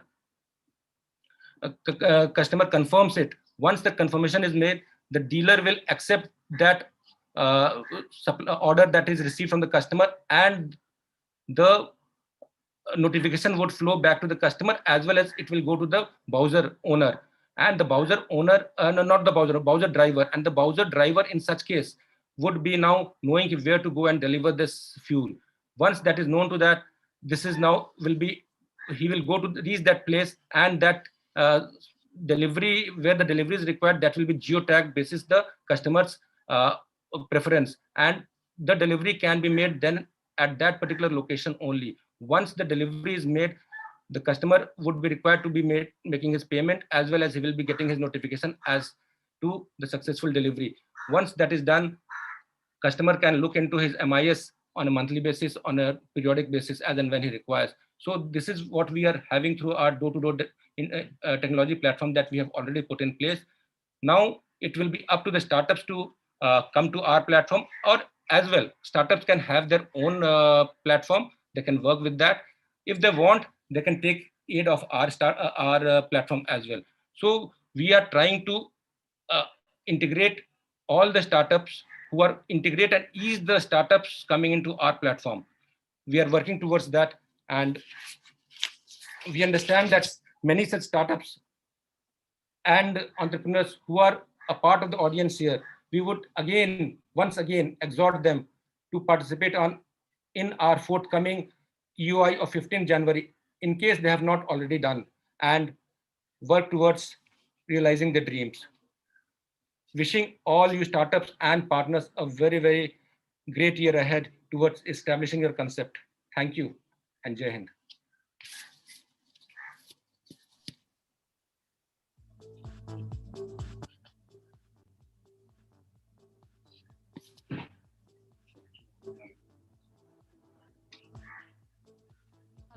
Hello. Thank you, sir. Thank you so much for your insights. I think this will be very helpful for us to go ahead. We have some amazing speaker, our keynote speaker today, who has joined us. I'll introduce him. Trust me, guys, he's the hope of all the youth of India. He's the one who's taken responsibility to transform India. Person whom we knows no introduction, Mr. Amitabh Kant, CEO, Honorable CEO of Niti Aayog, will be joining us. He's already joined. One thing, sir, we want to tell you, we have participants on Zoom, we have participants on YouTube, we have thousands and thousands of participants watching you. You are the hope of how to lead ahead. And we believe at this summit that startups are going to be the face of India. And we want to know that we are here to change India along with you. Just before we start, we want to show a glimpse of the innovation, the way we are going to distribute energy at doorstep. We want to show how the first energy, that's diesel, is delivered at doorstep, and what the technology looks like, and what the innovation that we've created, what it looks like. It's just a 1.5 minute video which I want to show you before we start. So over to you, team.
Right. The most powerful insight that I took from here was when Sadhguru said one thing: do not build a company which works like an organization. Build a company that works like an organism. And when I told my HR consultant, they're like, Rabbish, ये सिर्फ सदगुरु कर सकते हैं, अपने से नहीं होता ये. So he said, me and Chetan said, we really connect to it. Like when we were small, you don't need to tell your right hand, grow. Your left hand is growing. It grows automatically. You don't have to instruct your stomach. Food is being, pumped in. Now digest it. It does it automatically. So before coming to Insight, we had all these business logics and business meetings and everything. After that, we said, let's follow this. So trust me, we started from 2. We are a people of 250 people. We have no reporting system in the organization. We have we have a meditation culture in the organization. We have 4 offices, 909 every morning. Everyone meditates. It was initially difficult, but everyone is meditating in the office. This is how we conduct our AGM with a team of 100 people. We said the mind needs to know that you're growing. And one very powerful thing, a lot of people ask, कि हम आप लोग करते कैसे हो? You all are not monitoring. There's no reporting. No one reports to you. You all are so young. There is no. So we said 2 things what we've learned from here, and we've literally imbibed it in the DNA. What we call as the team now, they are also humans. So learn to love the team as a part of you. So we said, we will love them as a part of us, and we have 250 people family with us. 80% of the people are not working for money. They said we don't work for money with you all because we have. I think that's just endless love. Second thing, you have to trust people. We have trusted them. We've given them all the authorities. An intern in my office has the rights to even interview someone who's senior coming. So trust is something which is not built on how you behave. So love and trust are the values which we both choose, irrespective of how the people behave, how the team behaves. So what we believe is anything, any dream that you have in hand, give it 100% with absolute involvement. Not even 100, I say 1000% involvement. And trust me, universe will work for you. And there is all magic in the air. We follow a lot of Isha at our office. So if you'll see, our office starts with a meditation. So we don't start with any reporting structure. So daily for 12 minutes, we have Sadhguru's meditation at our office. Second thing, team actually don't work for money because after a certain point of a time, money is just a what do we say? It's just a transactional process. What they have to, they are finding for a larger purpose. So we have a team from ISB, we have team from IITs, we have best of the minds who are working for us. But what we identified, they are hungry to create something. They're not hungry for money because eventually they will know the startup is going to get successful. We are going to get funds. We are going to get everything. But the creation has to be at the best. And that's what Repos is providing. We are providing them a chance to create a new India of fuel distribution.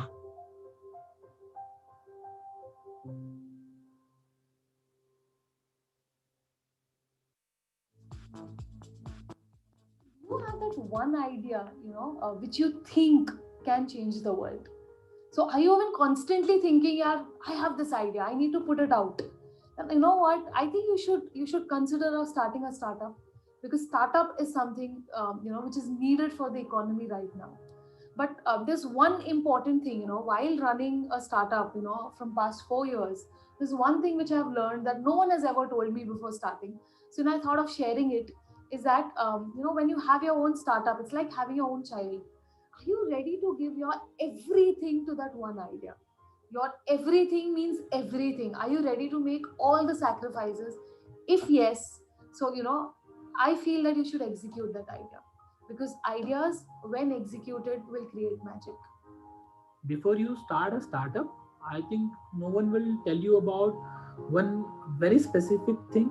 We always expect about the validation of what we are trying to do. No one will tell you about who will be the right person to give you validation.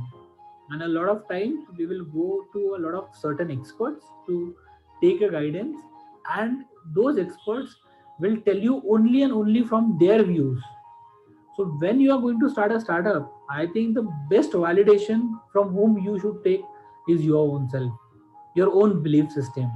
And this is what no one will tell you, that your belief system in the idea what you are trying to do should be very firm, should be very strong.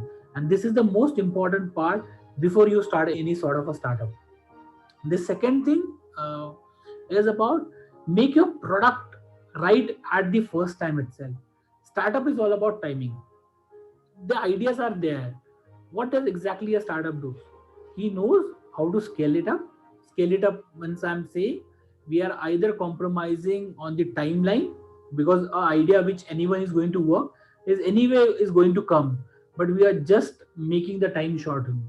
So when you are going to launch any product, you have to just check it out whether the product is going to shorten the time or not. And the third and the most important thing is going to be build your right team. The most important part in the startup is that don't consider yourself as a founder. Each and every team member in your company is a founder. The founder is just a tagline, but the thought process, the innovation or anything, well, it's a startup, what we say. So in a startup culture, everyone is a founder, everyone is an innovator, everyone is a strategist. So just believe in your team, just trust on them, and make sure they act with the vision what you have.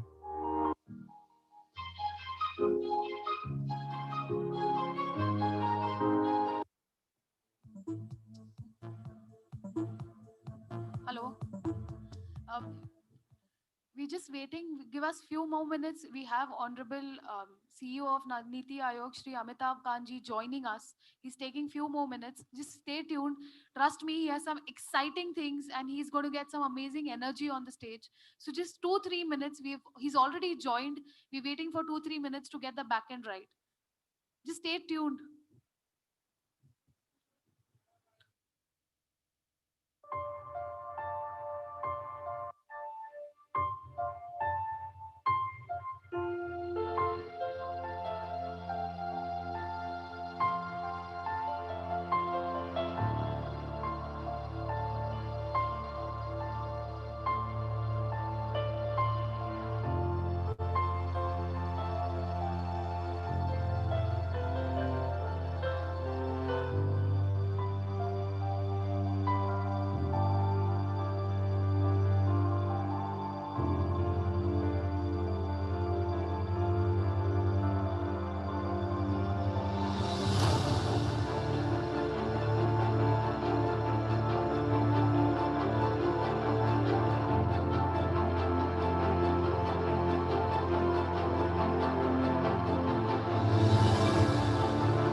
Hello.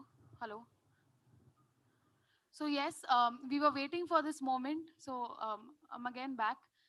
We have Honorable CEO of Niti Ayog, Shri Amitabh Kanji. We have him here live today.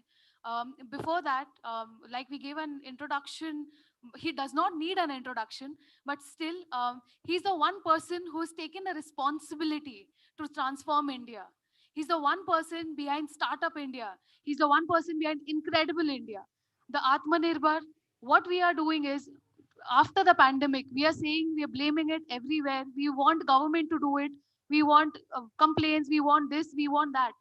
But this summit today talks about how the startups can stand up for India. We feel startups are going to be the face of India. Startups will turn the GDP of India. Guys, trust me, he is the face and the hope for all the youth. And we thank you so much, sir, for being us here today with us. We have a small thing of the innovation of how we are delivering diesel or energy at doorstep. and how we plan to deliver all kinds of energy at doorstep. So we've created an innovation of mobile petrol pump or a movable fuel station. We would like to show you a glimpse of 1 minute of what it looks like and what's the innovation which will transform India and which will represent India at a global level. Yes, over to you.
लगाओ screen पे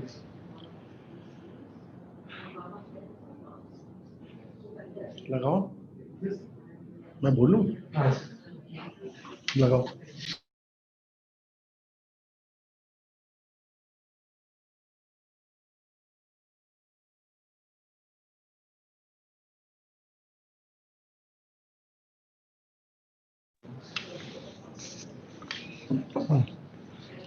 They'll introduce me, no? Yes, sir. दरवाजा बंद just say hi.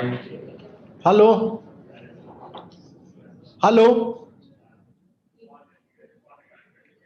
लगाओ अरे यार पहले screen तो लगाओ टेल देम यार आई एम हियर दरवाजा बंद करो यार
शुरू करें?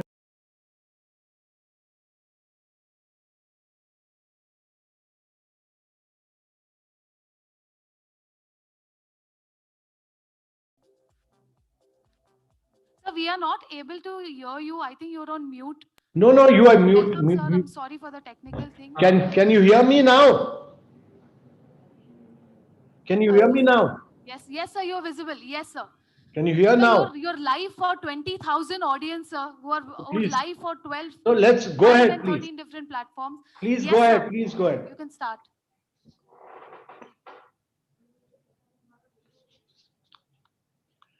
Uh, Good afternoon, ladies and gentlemen. In India, over the past decades, energy demand has steadily increased across all sectors, including agriculture, industry, commercial, and residential, and is expected to grow at a rapid pace with the increase in GDP.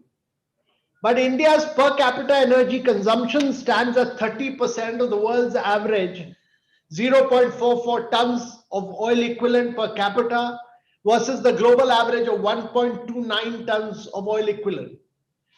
Presently, India's energy system is largely based on the use of coal for power generation, oil for transport and industry, and biomass for residential heating and cooking. After industry and residential sector, transport sector is the third largest energy consumer, 17% in India, which is largely dominated by oil fuels. At the same time, there is rapid increase in demand for transport energy in India, which has more than doubled in last decade. India's per capita greenhouse gas emissions are 1.6 tons of CO2, well below the global average of 4.4 tons, while its share of global total CO2 emissions are at around 6.4%. India has shown its commitment in the fight against climate change and has actually emerged as a global leader in climate action. This is evident from the fact that India is the only country among G20 nations which is in line to achieve the targets of Paris Pact. With a commitment of achieving 450 gigawatt of renewable energy by 2030 and the prices of solar falling to rupees 1.99 paisa kilowatt hour, one of the lowest in the world, India's energy growth story would be driven by renewable energy. India recognizes that clean technology manufacturing is a high-tech proposition where global scales and consistent innovations are critical. That is why the 36,000 crore battery gigafactory scheme and rupees 4,500 crore solar PV module schemes are focusing on cutting-edge technologies and global scales. New technologies like solid-state battery, direct solar wafers, tandem cells are the future. The world is at the cusp of a mobility revolution which is going to be shared, connected, and zero emission. Rapid technological evolution is driving the transportation revolution in the world. Batteries technology is evolving gradually and rapidly, where global prices of battery have fallen more than 90% in last 10 years to less than $100 kilowatt hour for some category of vehicles. At an overall level, the price hovers around $139 kilowatt hour. Breakthroughs in battery technology to look beyond lithium and cobalt chemistry are already happening. Solid state batteries like aluminum air and zinc air are non-flammable and have emerged as winners for operations in high and low temperatures. Sodium ion battery built on abundantly available sodium metal is emerging as an alternative to lithium. Flow batteries, vanadium and ferrous based, are perfect for grid storage. Financial viability of electric mobility has made it more acceptable to masses. The total cost of ownership parity has been achieved in all vehicle segments within a 5-year time span.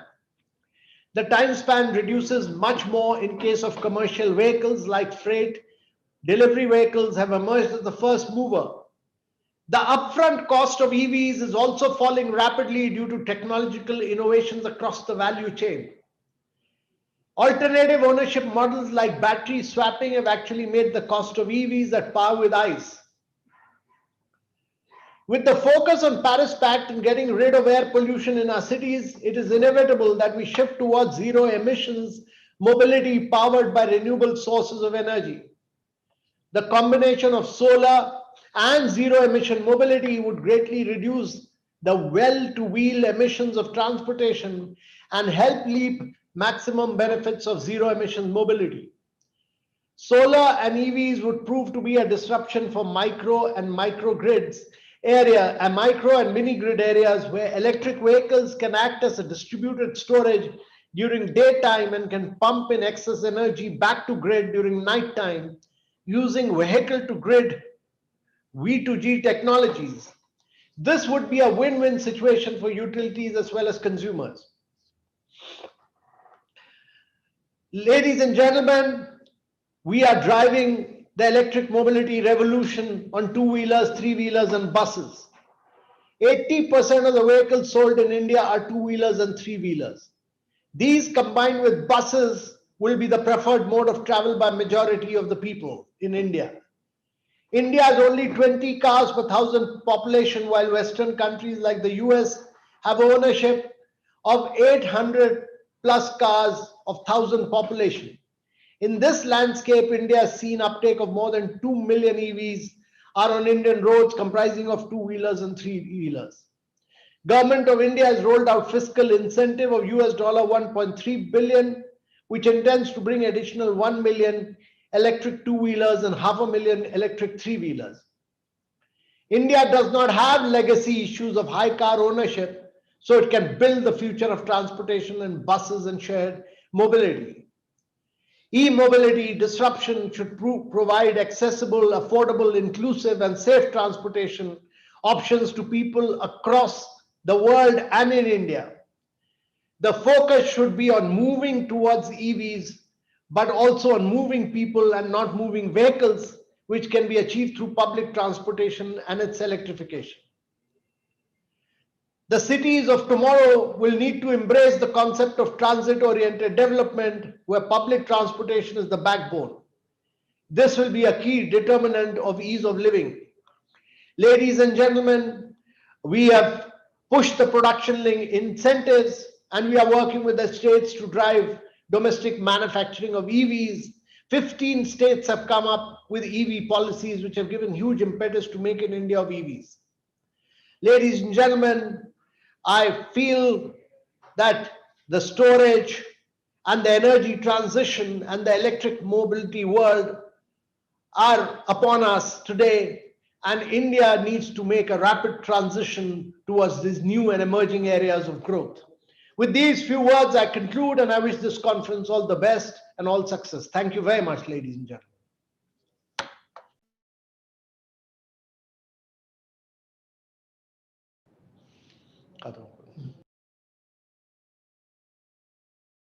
Thank you for joining us. We have 20,000 plus people watching you live. We are conducting this startup summit so that you inspire people. Thank you so much. I hope he's added energy to this energy startup summit. Next, we have someone who needs no introduction. He is amongst the 50 most influential people of India. He is Sadhguru, founder of Isha Foundation. He's transforming the world with consciousness. I mean, that's the only description I can give about him. Yes, unfortunately, he could not join us live today, but he sent us a video recorded message, which we will be showing over to you. So yes, can we have Sadhguru on screen? Namaskaram, my congratulations to Repos Energy and Tata Motors for putting together the Energy Startup Summit.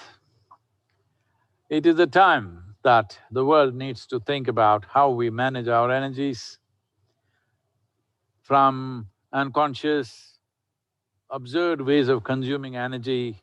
A time has come when we need to be conscious of every drop and every unit of energy that we use. At a time like this, it's fantastic that Ratan Tata's passion for these things are keeping this going. It's really wonderful. Congratulations to him for making this possible.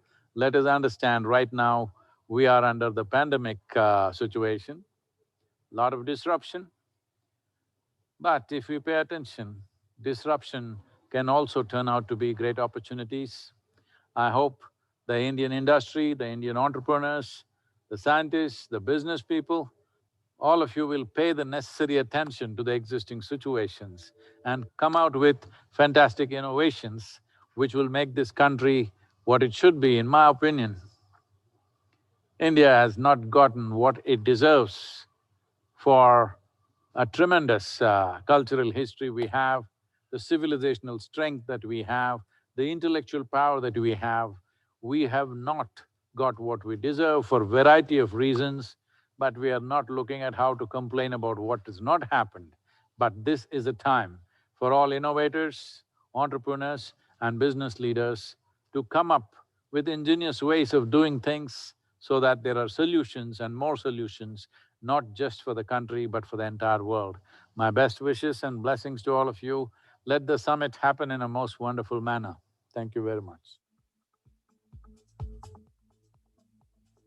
Thank you so much, Sadhguru, for this message. I think we're inspired by it. We have the next amazing speaker with us who's already joined us. He's seen us from day one. He knows what we're doing, what we are building, and his passion to get carbon neutral fuels, to get biomobility has inspired us. So yes, everyone knows Mr. Pramod Chaudhary, sir. He is the chairman and managing director of Praj Industries, who will be addressing on an amazing topic of biomobility, how we can get all biofuels on wheels and distribute it at doorstep. Yes, over to you, Pramod Chaudhary, sir. Looking forward to hear some amazing things from you. Thank you. Thank you, Aditi. Thank you very much. My pleasure to be here. I thank Repos and Tata Motors for giving me this chance to talk to you guys.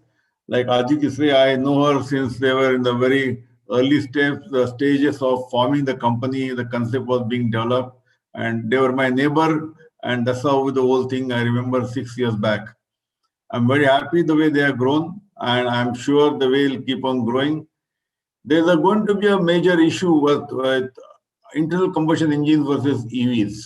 Just now you heard Mr. Kant talking only about EVs in time to come, but I'm sure there'll be a balancing and there'll be requirement like diesel from Repos kind of a company.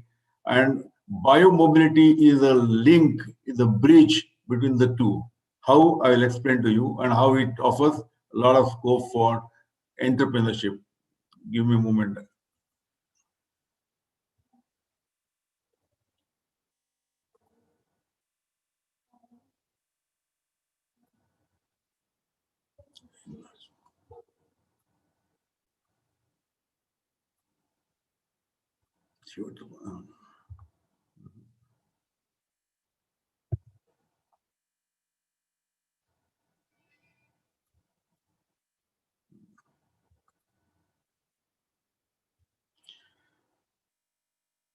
Yeah, once again, thank you for joining for this presentation. I'm going to talk about biomobility. You heard about e-mobility, you heard general mobility, and this is something which is the biomobility. Let's see how it influences our way forward. I'll give you some idea about Praj, though Aditi has explained to you about my company. This is a 30 years, 35 years old company, and we are working to make biofuels from different feedstocks. If you can see that there are feedstocks like cane, sugarcane, beet, cassava, grains. We also make from agro biomass and so many other things. These are various feedstocks that can be converted into biofuels. We offer end-to-end service technologies and number of credit to our credit is our R&D center, one of the world-class R&D center here in Pune, and that's how we are trying to serve this industry. We've got 5 verticals. Bioenergy is our flagship vertical. We're also into high purity for pharma industry and few other engineering products. And this is the R&D center, which is what is playing an important role in our growth plans. So we offer from R&D to D&D. That's very important that you start with the basic research and you convert into design and deployment. And that's how the whole scale up and commercialization takes place. We work all across the globe. We references in more than 75 countries. The movement of biofuel is catching up and it is becoming more or less very important. These are the global footprints you can see here, practically all 5 continents, where you're having this more than 750 references. Okay, now coming to the subject of mobility. This is a very simple picture showing that in 1800 how the mobility was there, how it shifted in 1900 where the advent of two-wheelers and four-wheelers, and how the IC engines changed the scenario. And we are now talking about 2000 plus, how the things are changing from the last decade or last 2-3 decades to new, in which you will find electric vehicle, you will find marine biofuels, high-speed train, and most importantly, sustainable aviation fuel. All said and done, the aviation is one of the most, you can say, carbon emitting mobility, and aviation has to be taken care of, and that's where the biofuels also play a very important role in controlling the emissions in aviation, or we call it air mobility. The sources, typically sources have been the crude oil, coal, LNG, and last but not least, the biomass. And that's where we are concentrating on the biomass. All other sources are known. They have been coming from the fossil sources and they keep on adding carbon to the atmosphere. So all said and done, the crude oil or coal or thing which are excavated out of the Mother Earth, they give rise to a lot of carbon footprints. What our effort is to see that even EVs, if the electricity is coming from the burning coal, again, it is not helping for climate change. Like we are saying that we are shifting the pollution or carbon emission from city to rural area. But whereas the biomass is concerned, it is a carbon neutral fuel, carbon neutral feedstock, and it can give rise to the fuels which are not adding to the atmosphere or any emission to the atmosphere. Coming to the two-wheelers, the subject of our today's interest is started with 1850, 1900, diesel, Rudolf Diesel invented the diesel engine, which Repos is distributing those steps. And then it was the various developments which happened in Second World War, and in the last 50 years, when the oil became very easily available from Middle East, the oil economy started dominating the world. And now we say that the year 2000 onwards is the area of biomobility as well as e-mobility. So these are the new norms which is going to change the 21st century. This is the energy landscape, mainly the import bill, which is 85% of the oil is imported for India, and that's where the major challenge is. How do you become really Atmanirbhar? We are the third largest energy consuming country globally, and out of which 80% is the imported oil, energy is imported, and that's the point which is bothering everybody or even the powers there. 95% vehicles are based on IC engine. That's a very important number we have to remember, that today 95% vehicles are on IC engine, that is internal combustion engine.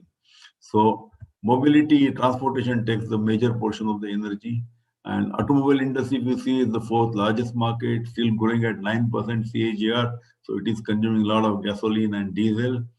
As I mentioned earlier, these are the 95% vehicles are IC engine. So many OEMs are there, and they provide jobs.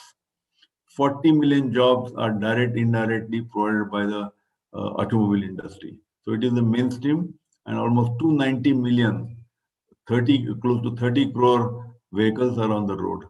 That's how the whole thing is shaping up.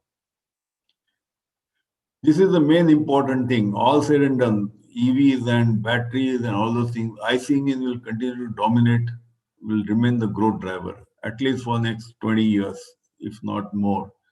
Of course, the gas is up to 2050, but that's where the whole problem or where the opportunity comes from. That economy-wise, they're the major contributor to country's GDP. They also are the exporter for global multinationals. It's a key link in transportation and supply chain efficiency of people by optimizing commute. Employment, as I mentioned earlier, a lot of employment opportunities in this space. Major impact due to the industrial revolution, delivering power more efficiently, are going to be the ecosystem of the IC engines. What are the challenges in IC engines? The emission of greenhouse gas emission, they cause traffic congestion, auto sector growth versus infrastructure, roads and other things. Forest outflow is causing because of the dependent on the oil. So these are some of the challenges coming out of the IC engines. And here you see that decarbonizing mobility is the need of the hour. We're trying to do something to reduce, like Repos is delivering diesel and trying to reduce the footprints or emissions of transporting diesel for diesel. So in that case, the 23% global GHG emissions are from the transportation sectors, and we feel that how we decarbonize is biofuel plays one of the very key role.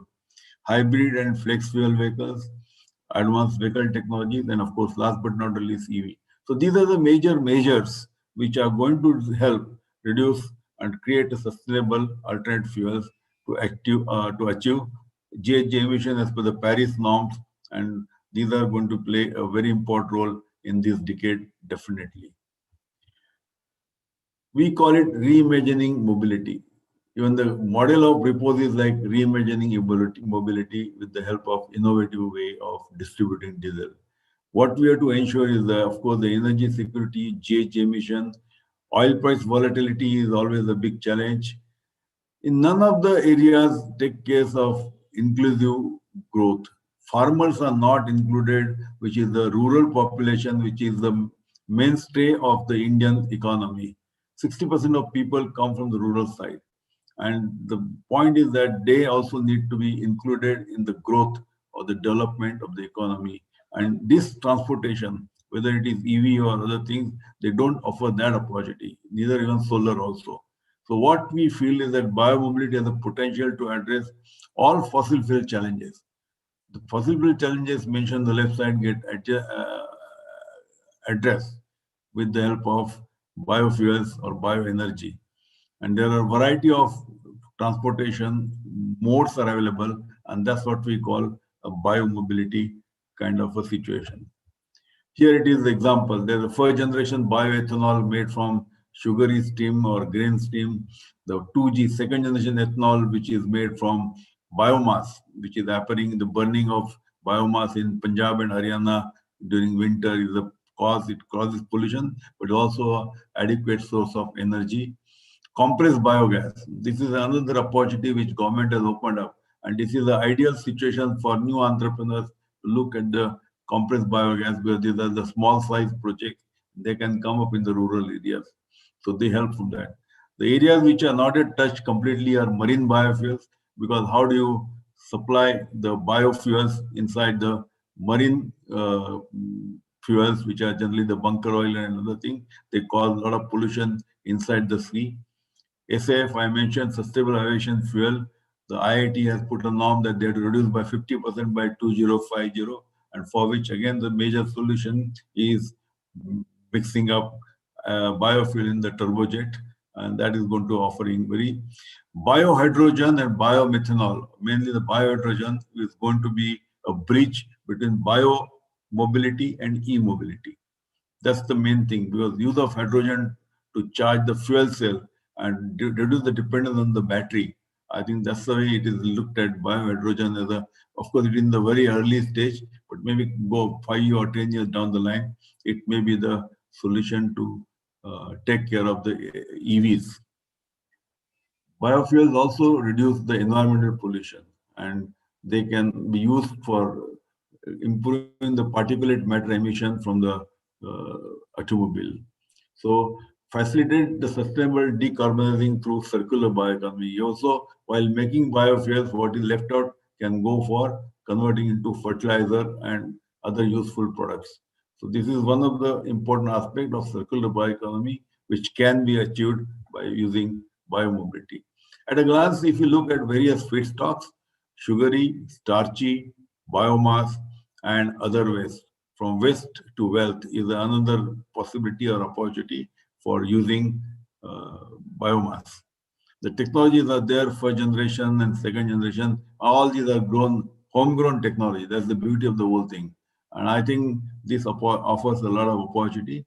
And the product could be liquid biofuels, gaseous biofuels, or biomethanol, or compressed biogas.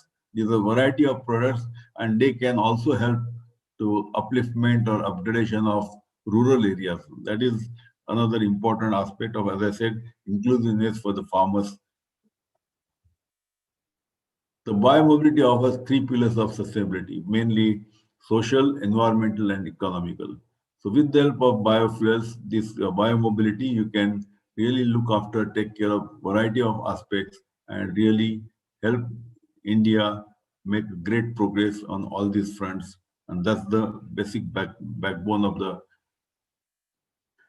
transition from a crude oil refinery. We heard of oil refineries, where you are taking a crude oil and converting into a variety of different the cuts, or what you call as a different status. So you are taking about paraffin, naphtha, gasoline. These are the different levels, including up to lubricating oil. What remains is the bitumen. In case of biorefinery, you can have something similar, and that's where you are having a biomass, bio crude. You can use vegetable oil and create variety of biofuels and biochemicals. These are coming up in a very big way. We can ultimately, the residue can go as making bitumen from the bio route. So there's a shift in the economical and societal and ecological progress, because all this on the biorefinery side are going to help all the parameters of sustainability. And that's where it is gaining a lot of importance to have a biorefinery in place of a oil refinery. It's in the early stages, but slowly it is growing, and I'm sure it is definitely going to find a space in near future. So these are some of the frontiers which we mentioned about conventional mobility and the biomobility. And if you see that most of the areas we are having a very good uh, comparison, or whether compatibility is there, and most of the parameters, the challenges which are there, they can be addressed by using biomobility in place of conventional mobility. As I was telling you that these biosolutions now are also being developed for further this thing, like diesel-based ICs. For diesel, where the consumption is almost 3 times that of gasoline, there are blending of diesel with the help of ethanol is another opportunity which is round the corner, and that's where this will improve the emission levels or reduce the GHG. That's one experiment or new development which is in the offing. And the other is dual kit for diesel and compressed biogas. I've been telling Repos also that they can look, and I'm sure they can look at the distribution of compressed biogas in the similar manner. And in time to come, diesel and compressed biogas, they will go hand in hand. So there are kits are developed so that engine user can either charge it with biogas or diesel, and they can then definitely look at the variety, or they can even take it jointly. So there will be a further positive impact on the aspect of sustainability. This is another thing which is under development, is using the polymer electrolyte membranes to run fuel cells. And if you see the fuel cell, you see these are the biofuels, which are either CBG, compressed biogas, or bioethanol, which can be reformed to convert them into hydrogen. And that hydrogen can run through a fuel cell to charge the battery. So this is a hybrid kind of a situation where you can use biofuels to run electric vehicles. And this gives you the best of both the worlds. That you have EVs instead of depending on the battery, which are mostly imported today. And there are also issue of how do you destroy, or how do you dispose the batteries is a big challenge. Whereas this kind of a system can help them charge or life cycle, or very long life cycle, and no charging network may be required.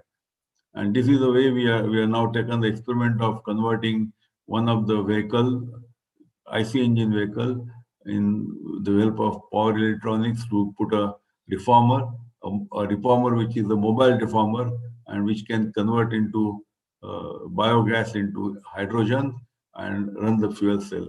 And this is the way we proposed to charge the electric vehicle for its power. Brazil has established example for last 40 years how biofuels have supporting their economy in a big way. And if you see, all the global car manufacturer brands are operating in Brazil with high degree of uh, biomobiles, bio-based vehicles, and which there are flex vehicles which takes care of FFV, which is flex fuel vehicle.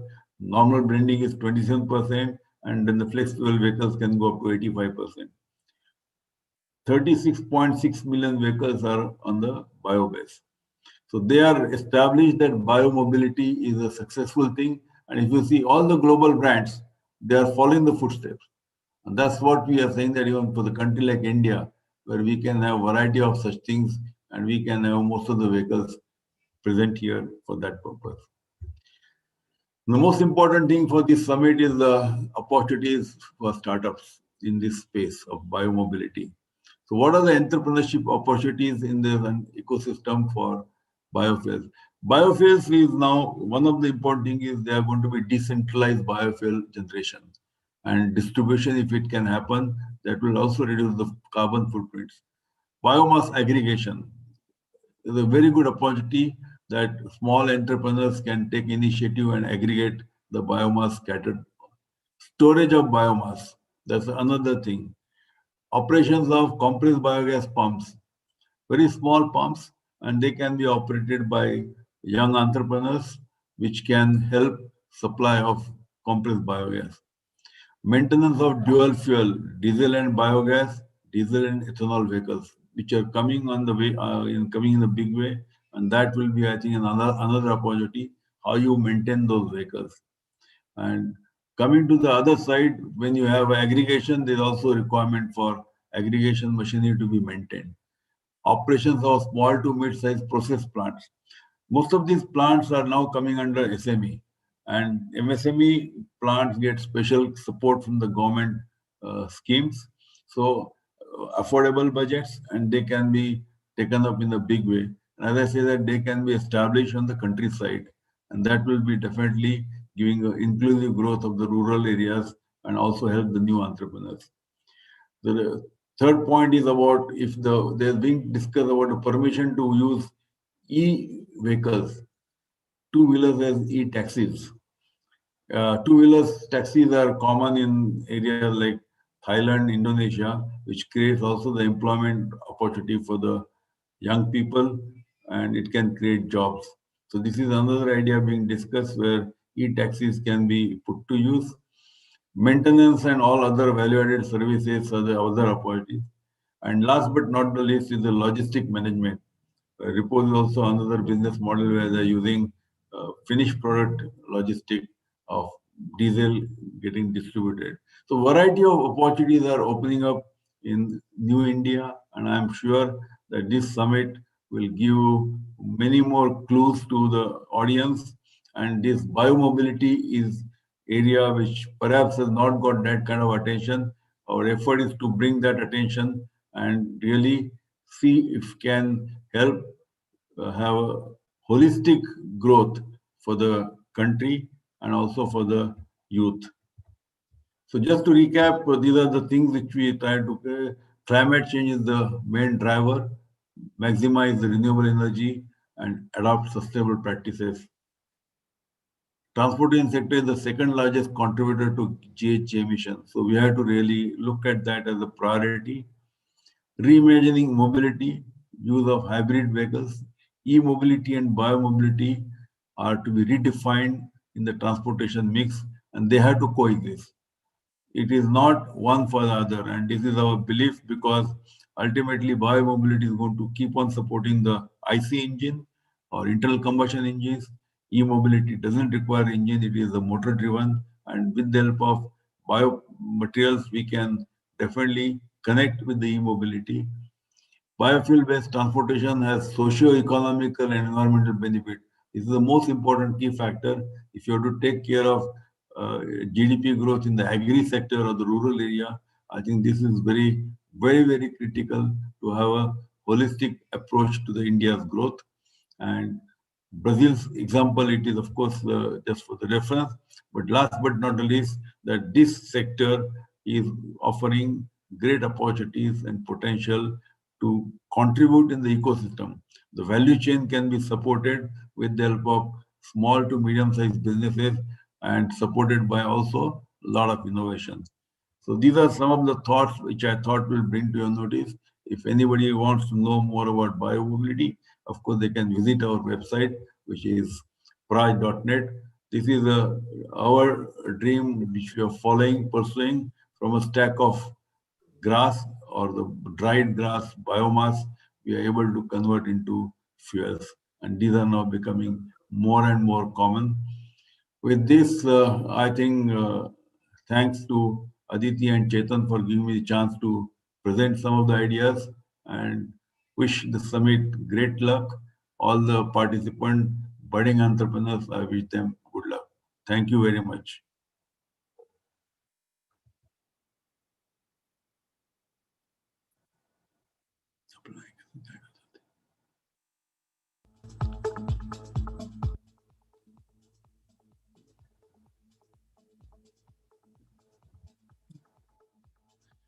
Thank you, Pramod Chaudhary, sir. Thank you. I mean, we are getting a lot of comments in our YouTube channel that they're interested to start this. They want biogas on wheel. So I think this is the energy summit is going in a very positive direction. We have one of the last speakers today, an amazing personality who's known for getting things done. If you meet him, trust me, you will be left inspired because we met him last week. So he is Honorable Secretary of Ministry of Petroleum and Natural Gas, Shri Tarun Kapoor sir, who will be sharing his insights and throwing light on fuel startups, the future of this, the future of government initiatives, how we can rely on government. Because trust me, we have this perception that yaar, start karna hai, if government is involved, nahi hoga kaam. But trust me guys, it's possible. The government sitting in the central is here to help us. So yes, over to you, Tarun Kapoor sir. We are looking forward. We are live on 3 channels. We have more than 20,000 plus audience listening to you live. So over to you. Thank you. Good afternoon, and it's really nice to speak to young audience and to speak to people with energies and startups and all. And congratulations for organizing this discussion. So I will just briefly talk about what is happening in the energy sector in the country and what the government expects, and rather what the country expects and what the country needs.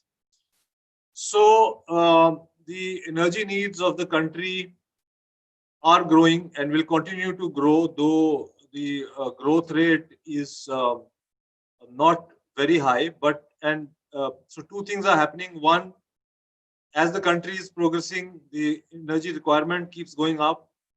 And second thing is that there's an energy transition taking place.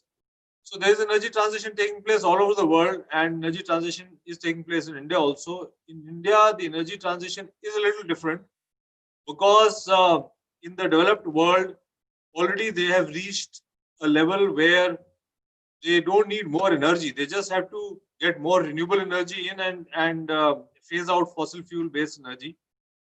Whereas in India, we need more energy in. So our transition is from, say, dirtier form, say coal to oil or gas, and which means that we are trying to move towards something which is cleaner. And then the second part is moving from all types of fossil fuels into renewables.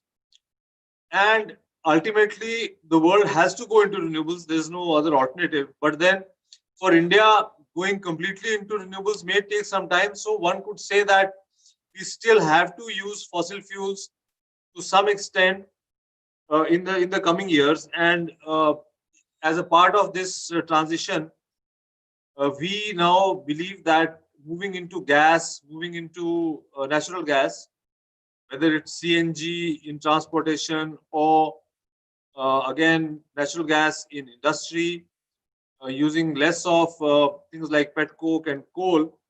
That is what should be done immediately, and of course, more and more of renewable energy as we move along. So, if we have to move into renewable energy, and if we have to move more and more into gas, we also have to look at what is possible to be produced within India. So, we have to look at sources like biofuels in a very big way.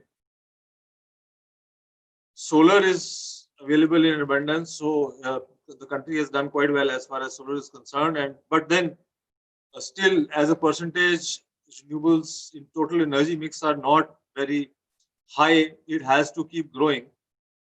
But then the faster transition, which we can see in say in the next 5 years, is if we can get into biofuels in a very big way, be it compressed biogas or ethanol, and also biodiesel, though biodiesel still continues to be a little more expensive.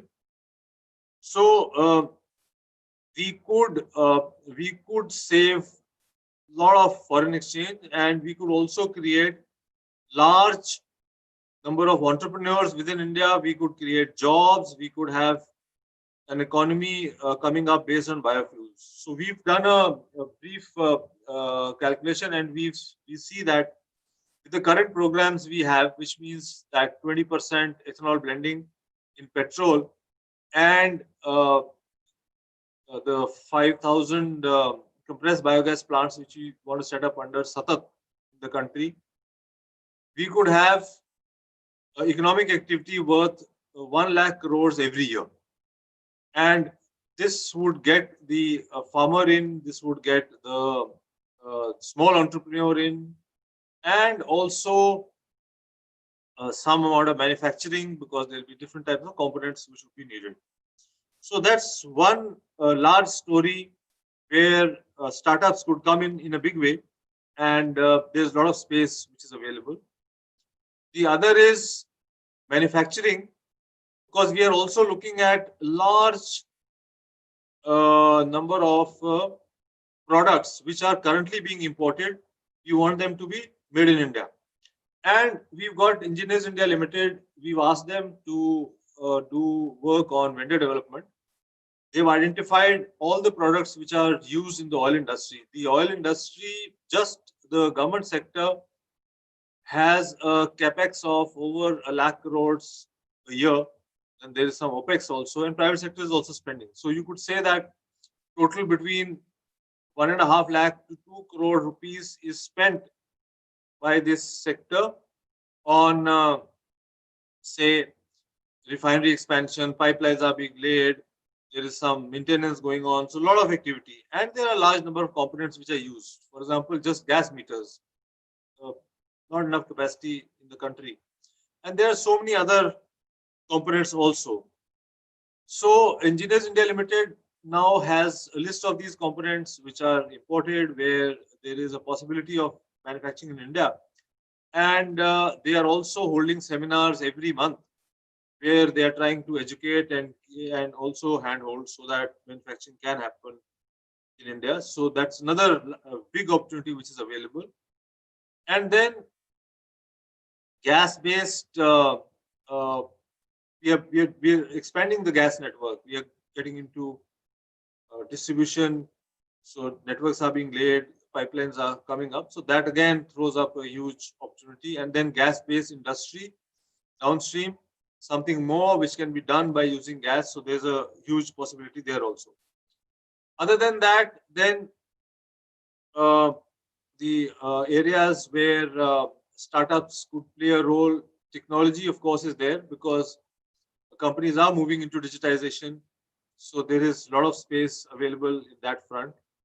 And then newer models of dispensing. So the mobile dispensing is one such area where growth is expected. There are certain issues to be sorted out, which we will, but as time moves. But then good ideas are welcome in this regard also. So these are some of the areas which I'd like to mention here. And all our oil companies have set up funds to support startups.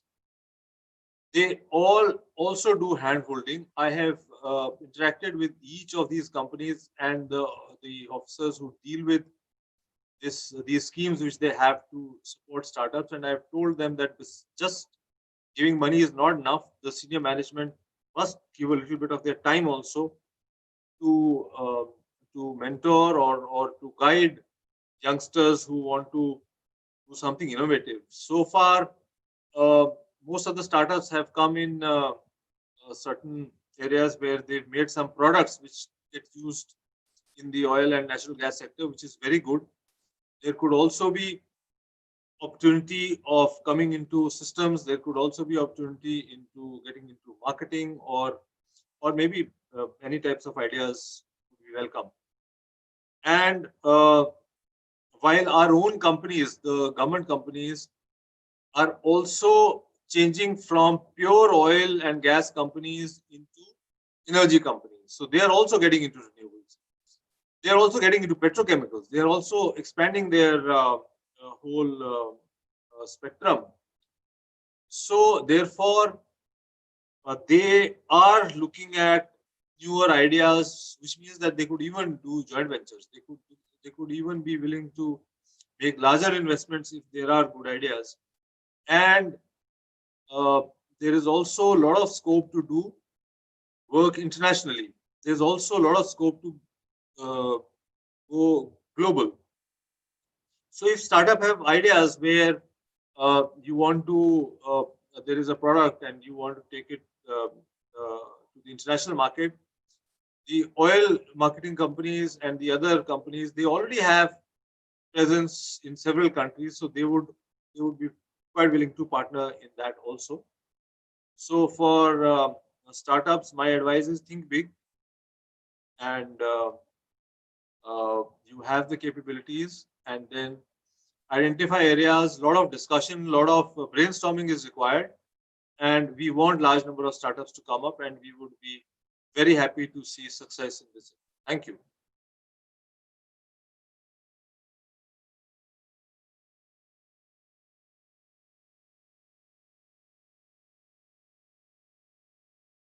If you, he's there online. So we want you to wait for just 1 minute. We want to show you the innovation that we've done, the Repos mobile petrol pump, and this is going to be the future of energy distribution, what we are saying. So this is made specially for diesel, but we'll be making it for other energy sources with the R&D lab and all innovation. So I'll just turn the camera. We have a physical vehicle lined up for you. So yes, over to the backend team. Yes. Yes, we'll see the RPP. Yes, lights. So, sir, this is the entire mobile petrol pump. So, what we have did, this actually mobile petrol pump, which actually can transform the way entire energy is distributed. So, it has been divided into three parts. We can see a tank, a dispensing unit, and a complete automation controller here. So, this in the same way, what sir was talking about, if we go to biofuels, this can be same used for biofuels. When we talk about CNG, the CNG tank can be there, then there could be a dispensing unit, and the automation can be here. So the major benefit out of these mobile stations is going to be the biggest thing. It is very capital light first, which is second, which is very operational light, and third, we can increase as much as speed as we can. What we spoke about the entire manufacturing field right now, the entire manufacturing startups can be created with this. So this is how the entire mobile petrol pump looks like, sir. Thank you.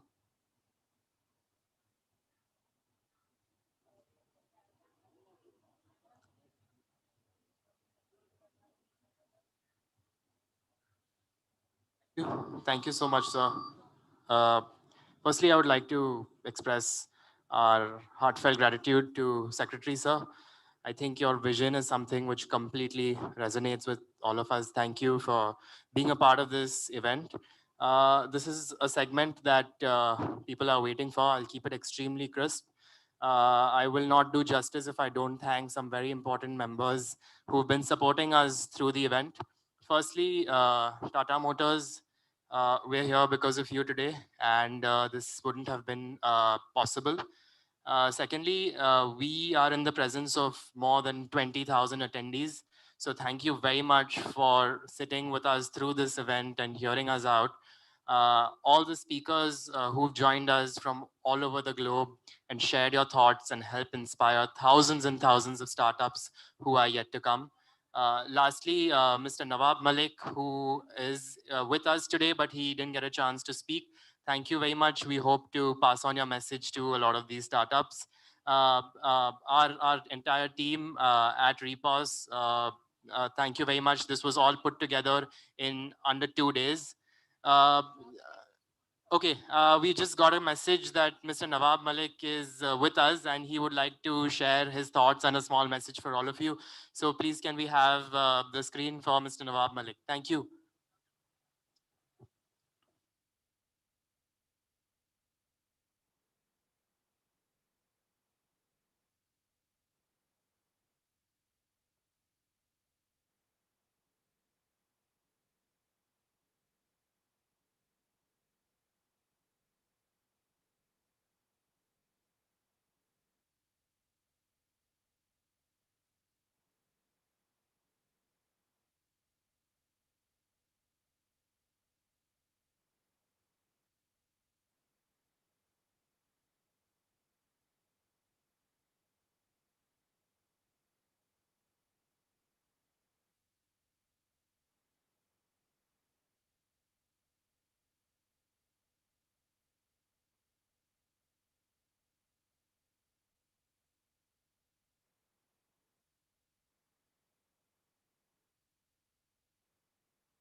That's the beauty of such events.